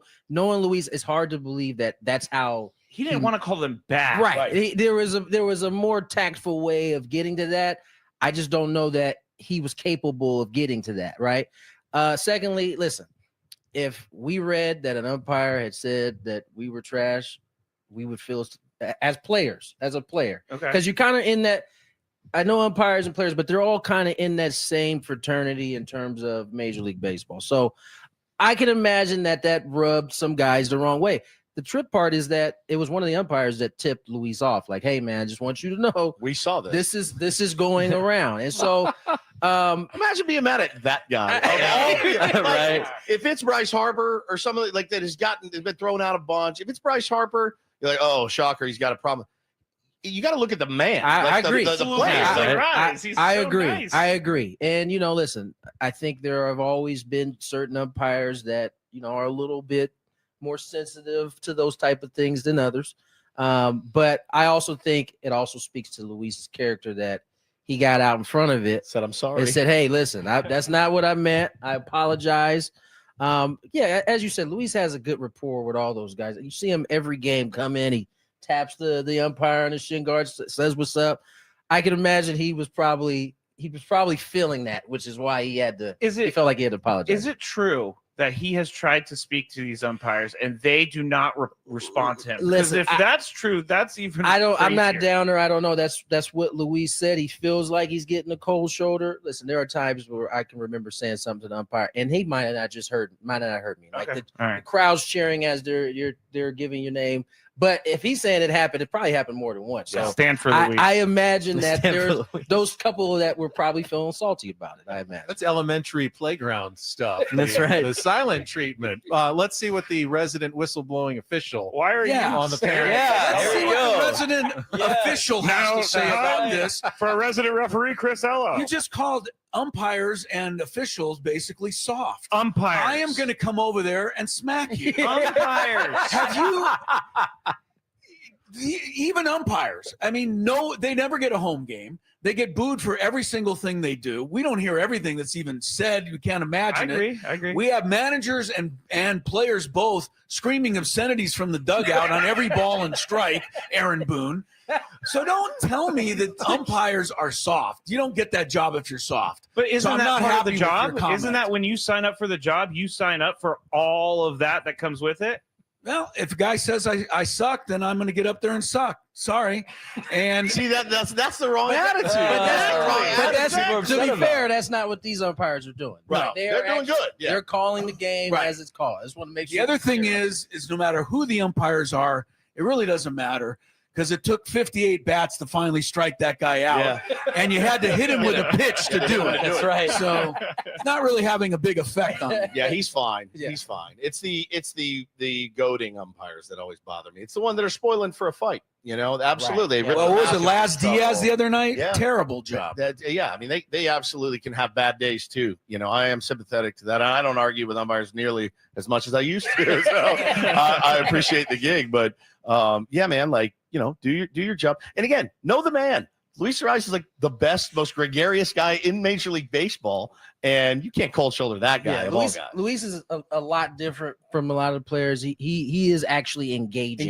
Yeah. So I don't necessarily see why they felt salty about that. Him. Yeah. And I think if there's a lesson here, again, translation and Luis, what he was trying to say is, don't speak in generalities. I'm sure there were some umpires who had some bad seasons, probably some umpires who had really good seasons. Well, by the way, last year. hitters like him and like your dad, if the umpire calls one that they don't agree with, the umpire inherently knows they're wrong. They know that inherently. They're like, if Tony Gwynn says that's off, that's probably off. If Luis Ariz says that's off, that's probably off. And they know they're looking at themselves going, oh God, now if it's Oscar Gonzalez, he's like, shut up, kid. Get back to the dugout. But these guys are like, I blew it. I absolutely blew that call. And I bet you 9 out of 10 times, if they went back and looked, they'd be like, yep, that was off. Yeah.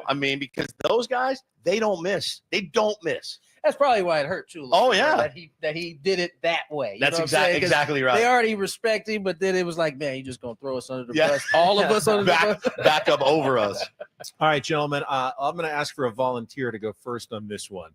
ESPN yesterday did their early MLB hot takes, including a couple of Padres ones. I think Buster Olney predicted a top 3 MVP finish for Fernando Tatis Jr., less than 20 strikeouts for Luis Ariz. Finally took one yesterday. Had to get hit by the pitch to strike out. Dirty slide. The only time he didn't hit, he got hit. But does anybody have any now after 2 weeks? Padres hot takes. I personally don't. I'll go first. I don't think Buster's is a hot take, really. I mean, Toddy he just seems, and this was before we even got to see the season. He just seems primed to really give a good run at that MVP. I think he is. I think more than anything else, I think mentally he is in a really good place. I mean, I can't remember a time since he's been with the organization that he's been like this, like engaging, this like kind of just calm, and like he just seems confident. He's always been confident, but now there's just like that this cool, calmness about him that you sense when you're around him. And hopefully the shoulder thing is not a big issue at all, because I think he's headed that direction right now. I'll throw one out because this is very unlikely to happen. You don't see it very often in Major League Baseball anymore, considering how careful they are with starters.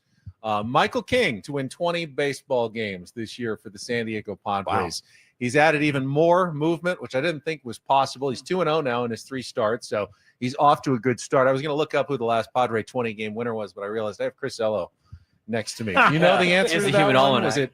Was it Bruce Hurst? I honestly think Randy Jones and Gaylord Perry are the only two that have ever won. It's been a really long time. I think they're the only two that have ever done it. You don't see many 20-game winners in baseball anymore because guys don't go deep into games, but you need offense to win games as well as a pitcher. Michael King's pitching for a contract this year. I feel like he's going to have a good season, and maybe we'll see something rare. Bullpen looks good too. Bullpen's going to hold a lot of those leads. If the bullpen gives it up, you don't get a decision. It's a good way to get to 20 wins, but you don't see much anymore. Woods? Randy Jones and Gaylord Perry. Yep, there you go. Goodness. But ESPN, according to AI, ESPN predicts that Zach King may be the 4th in 2025. I don't even, the 4th? Who's the other one? Oh, Randy Jones did it twice. Yeah, Zach King, who we don't even have yet. Is good. That's it right there. Zach King will win. That's my hottest take. Zach King. My hottest take is Zach King will not win 20. He will not. How could you say that against AI? Are we combining Zach Gallen, Zach Eflin, and Michael King into one? Zach King, who we don't know. Is that a CK or a CH? Z-A-C-K. Okay. We don't know. So it's not a Zach. We don't know who he is yet. And he AI will win 20. Everything, huh? He's gonna. Yeah, AI is running everything. All right. You guys want AI to take the place of this, huh? Do you want a wild prediction? Yeah. A wild Wild prediction that I Hot don't take. think is actually going to come true, but it could come true. MVP, Cy Young, and reliever of the year for the National League on the Padres this year. That's a hot take. That is a hot take. I mean, Dude. Fernando can win the MVP. We got Zach King, who can win the Cy Young. Zach King can do it all. And Robert gonna win Suarez reliever. is 6 for 6 right now. No hits allowed. No for hits. Robert No Suarez either, which is incredible. Chris, any? I'm not going to offer takes? one No. because the only one I offered during the offseason was Luis Campusano was going to make the All-Star team. That's not looking too good at the He moment. might always so- be his coaching He hot could take. make the AAA All-Star team. could. He's off. Oh, to a good yes. start, Sure. so That counts. Did you specify which All-Star? Go back to the team tape. he's gonna Go make? back to the tape. I will give that to Specify. Chris. I'll give it to him. Go back to Didn't the tape. specify. Braden, any hot I takes think here? it might not be that hot, maybe a lukewarm take, but I think Xander Bogaerts is going to have a top 5 WAR season in his career. So when you look at his career overall seasons, I think he'll, and just to show that he's poised for a really good year. His first year with the Padres, he had a top 5 WAR season in his career. He had a 4.4 WAR. And people seem to forget that. I love the start that he's off to. He's a very likable guy. I love the way he handles the media. I like the way he's a pro's pro. I think having him in the organization is phenomenal. I think he gets too much of a bad rap from Padres fans. And in fact, I'm sick and tired of hearing it every single day about how much that guy sucks when he Take it doesn't. up with that guy on the end over there. I don't complain about He Xander thinks that Bogaerts. Xander Bogaerts There's a lot makes of too buzz much running money. over And him. ought to get it. That's not every his time fault. he's out. That's not his fault. That's not his fault. So I have planted my flag. A couple of weeks ago, I'm going to be the biggest Xander Bogaerts supporter because No, Mike Schultz the biggest. Yeah, well, one, that's stand, fine. Stand in line. You can't get through a Schultz news conference without a comment about Xander Bogaerts. But he's off to a good. He's hitting the ball harder than he's had in a long time. If you look at his hard hit percentage, it's the hardest this season than any other season in his career. And he's already the hardest hit ball that he hit so far this year is in the top 3% of Major League Baseball. He hit that ball against Atlanta at 112 miles an hour. I think that is showing that he's healthy. His wrist is ready to go, and I think you're gonna have a pretty good season out of Xander Bogaerts. Can I address Chris real quick? Because I do not want Xander Bogaerts slander put on my name. I love Xander Bogaerts. Does he? Maybe, I do get on athletes' cases for making a lot of money and not performing. But who's to say that Padres offered him the contract? Well, that's very true, and he took the contract. I think Xander Bogaerts is great for this team. I even did a whole segment on the Scraby Show last year when he was struggling about why he's going to turn it around. So check that tape, Chris. I'm combining. Shakes his head. Speechless. Drop the mic. There's more show to get to. I'm combining the roundtable, the draft, and the 7th inning stretch into one today. And I'll get to the question in a second. But first, I wanted to ask Tony specifically, how is Sutter Health Park, really? I mean, how is playing baseball, Major League Baseball in a minor league park? Your impressions? I thought they did a good job. Did you have a mushroom sandwich? I did not. I did not have a mushroom I hate sandwich. mushrooms. I do too. I hate mushrooms too. So I didn't have a mushroom sandwich. Listen, I think nobody had their mindset on it. I think everybody understood what they were walking into. Sutter Health Field has always been one of the higher end AAA parks. I mean, at least when I was playing, they had set attendance records for so many consecutive years. So I thought it was good. I thought it was fine. Did you go in the media shed? I did go in the media shed. No, I did not go in the media You shed. saw the media. Was there a part of it for these guys that might have even been a little fun? Like it's because it's different. I think little fun. I think for the road team, you could probably run into that, right? Yeah. You're only there for 2 days, Yeah. 2 nights, and usually you're leaving on the 3rd day. Yep. So like probably around the time it's starting to get a little tight, things starting to get a little uncomfortable, you're leaving. However, for the home team, I wonder how long that's going to be before they start to, because they all of them to a man had like the best mindset about it. Yeah. Going into the year. But I imagine when you get into July and that 100-degree weather is coming down on your You're gonna head. start looking forward to it. Exactly. But I thought all in all, it was pretty Year good. 3 It of was that pretty as good. well. All right, so that leads me into our roundtable draft / 7th inning stretch question. Remember the rules. Can't- All right, so everyone gets to pick. I ask a question, and you can't pick the same answer that's already Okay, been yeah, we taken. did So you have to question. come up with your own, even if you wanted to steal it. So today's question is, outside of Petco Park, what's your favorite baseball venue? And why? And it can be a major league park, minor league, college, high school, whatever. What's your favorite baseball venue? Tony, you seem to have an answer. I'll let you take the first draft pick today. It was really cold, but Wrigley Field is by far. You love Wrigley. It is the best of the best to me. Outside of this place here, if you like the history of the game, if you just like the old school setting, I don't know. There's something about that place when you walk in it. You just feel like it's. Do you feel that baseball. way when you're hauling your gear up the ramp? That's more Dave Marcus. Dave's job. Dave I got a backpack on, so I'm pretty light going out. What about when it's 40 degrees? Even that's the thing is, even though I was as cold as I've ever been in Chicago this last time, I still enjoyed it. Yeah. Like watching a game from, especially where I get to watch the game from now. Watching the game from that view, there really isn't a whole lot like it. Woods, you lived in Chicago. You got the second pick. Did he steal your pick? No. Honestly, I used to love going to Wrigley Field. But I was drunk a lot, when I went there. Man, I got to tell you, I was really impressed with Oracle last year. That was one of the best experiences. We took the whole family up for my wife's birthday. It was spectacular, spectacular. That's another one. Great area around the ballpark, great food at the ballpark. The people were reasonably pretty cool and friendly, and Padres dominated that night. It was just a perfect night. So that stands out for me. I haven't been to a ton of the new ones. Old Yankee Stadium was insane to go to. Yeah, absolutely insane. No fair taking a whole bunch of answers. Sorry. I didn't know you traded up for the draft. No old stadiums. But yeah, I'd say Oracle was. I really look forward to going back. All right, Braden, what's your draft pick here? You said any baseball venue, yeah. But I'm going to stick with the major leagues. I really like watching games at Coors Field. I think Coors Field's a pretty cool ballpark.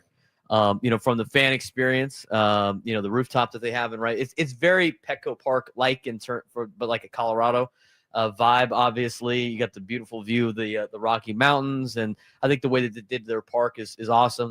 The rooftop, as mentioned, they have fire pits up there, and it's pretty cool. They got the mile high seats like in the top deck. So I really enjoyed going to Coors Field. I thought it was a cool experience. I'm going to go next because I don't think I'm going to steal anyone's answer. I've been to all three, and they're all terrific. But I'm going way off the board, and I don't think any of you have ever been there, but I've been there 4 times.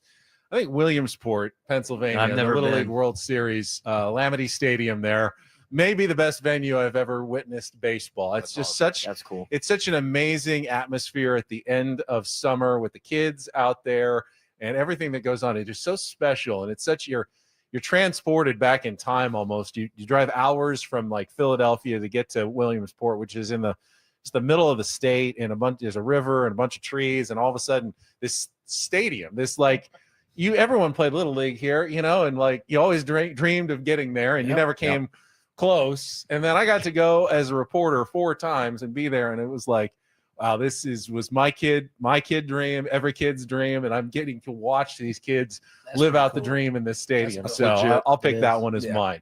Scraby? Last year's Oakland Coliseum.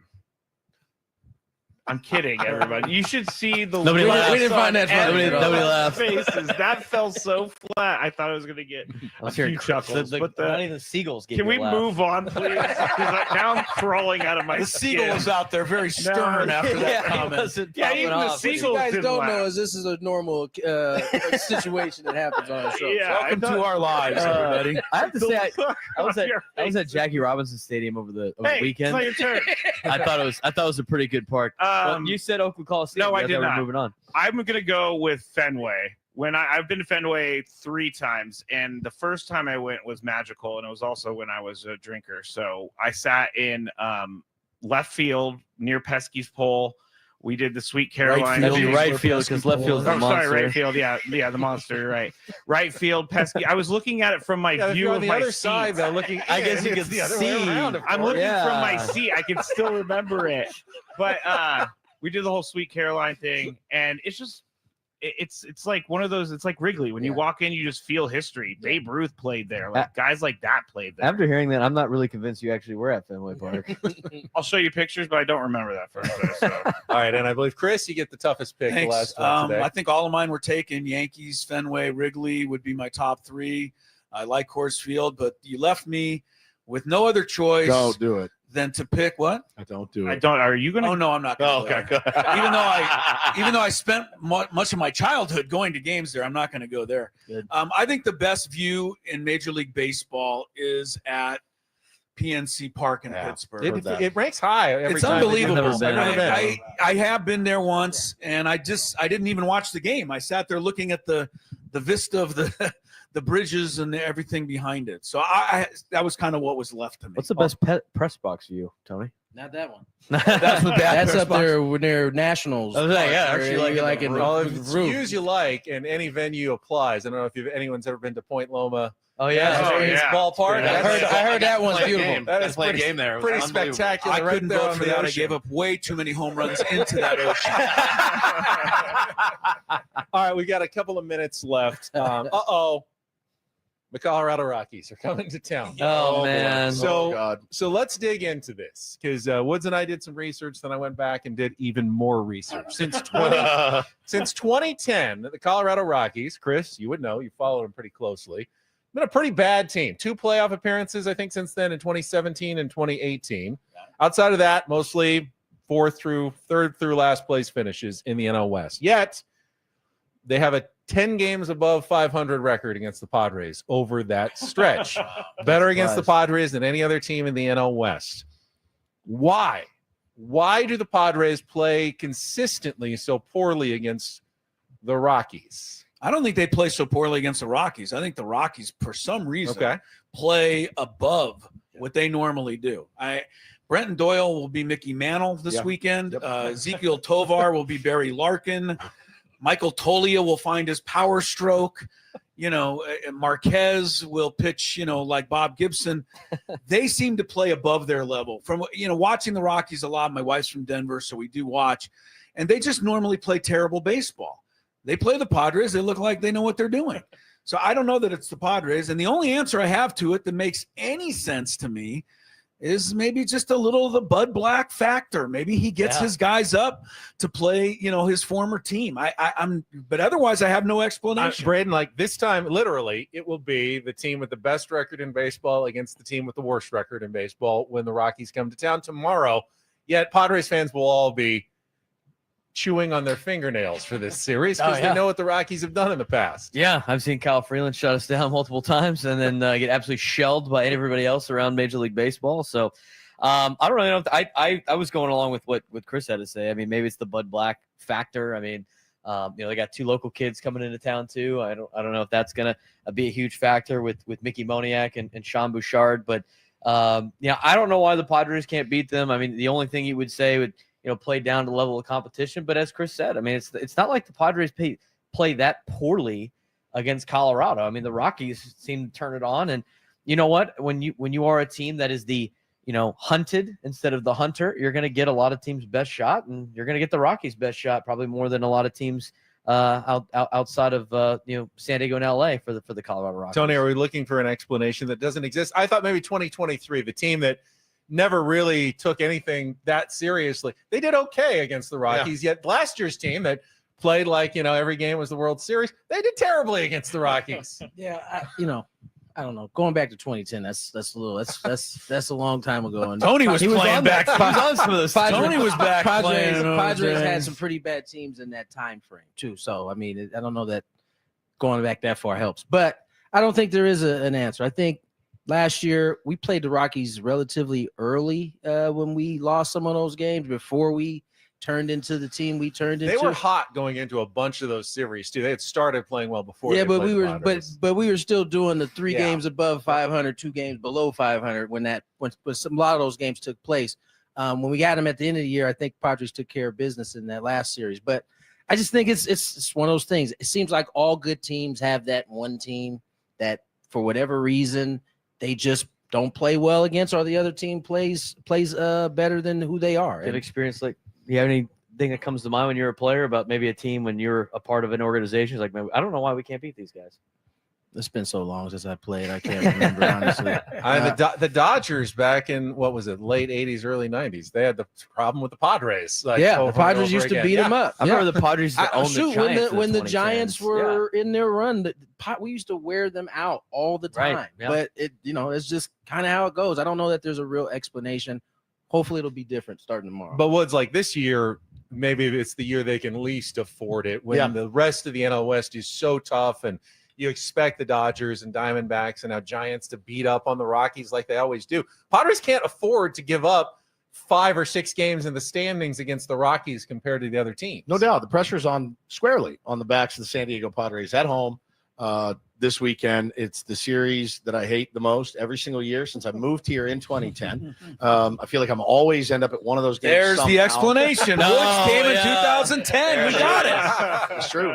I'll be going Saturday night, and I fully expect the worst to happen just because that's what I've seen.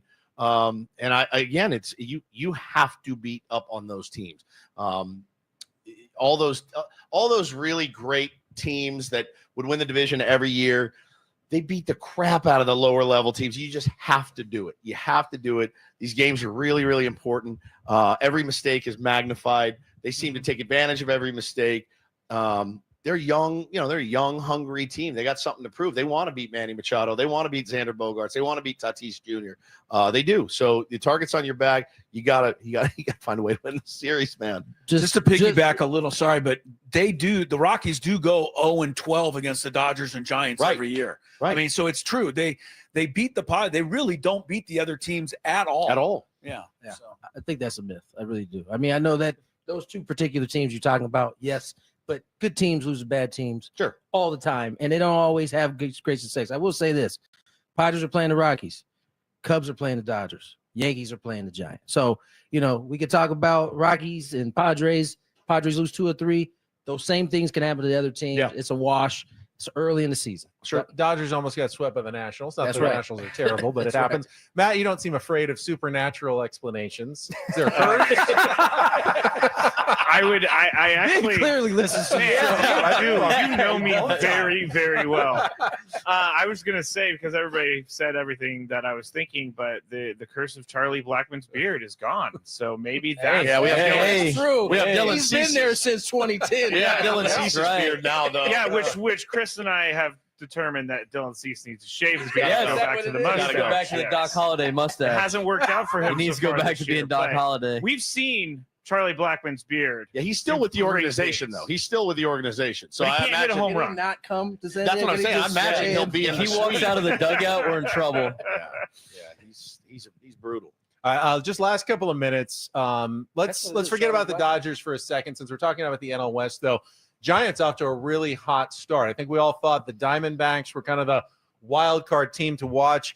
Is anybody more worried about the Giants now after the start that they've gotten off on? Woods, you're not. Yeah, of course. More worried about them in general, or than we more were worried at the about beginning them of the than season. the Diamondbacks? Or more worried about them than the Diamondbacks. I'm worried about everybody in the NL West, especially the Colorado Rockies. Like I said, there's not a team in the West. There's not a team in the West that I'm not afraid of. You're not worried about the Rockies acing anybody out for a wild card. Correct. You're worried about the game specifically against their team. There's a way the Rockies could ace the Padres out of a wild card spot by beating them a bunch of times, and we don't get a wild card spot because He is clearly concerned. Very. But the Giants are terrifying, man, and they're also finding ways to get it done without a ton of star power. Speaking of pendulum swinging, right? That was a team that was platooning and doing all the they're with Buster. I almost called him Buster only. Buster Posey running the ship there. They're playing a Back to basics. very similar fashion of baseball that we're watching here in San Diego. I thought that team, from the moment that they signed Adonis and they got Chapman locked up. Yep. I thought this team was going to be the real wild card in the division, just from the standpoint nobody was expecting. I think the Diamondbacks aren't sneaking up on anybody at this point. I think they should be regarded as a top tier team. The Giants have a lot of the ingredients that could cause a lot of trouble at the end of the year. I predict they'll go away quickly. They have 2 starting pitchers that I see Robbie Ray and Logan Webb. I think they wasted a ton of money on Verlander. He looks like he can't get through the first inning so far. I don't think they have the depth to keep up with the rest of the division. Right? I agree with Chris. I don't think it's sustainable for what they currently have. I think they'll probably be a nuisance for a long period of time. In terms of division, you always got to be worried about everybody in your division. I'm still worried more about the Diamondbacks if I had to pick over the Giants. Gentlemen, it's been a fast hour. I want to thank everybody for joining us on the 97.3 The Fan Padres Roundtable, brought to you by San Diego Roundtable Pizza.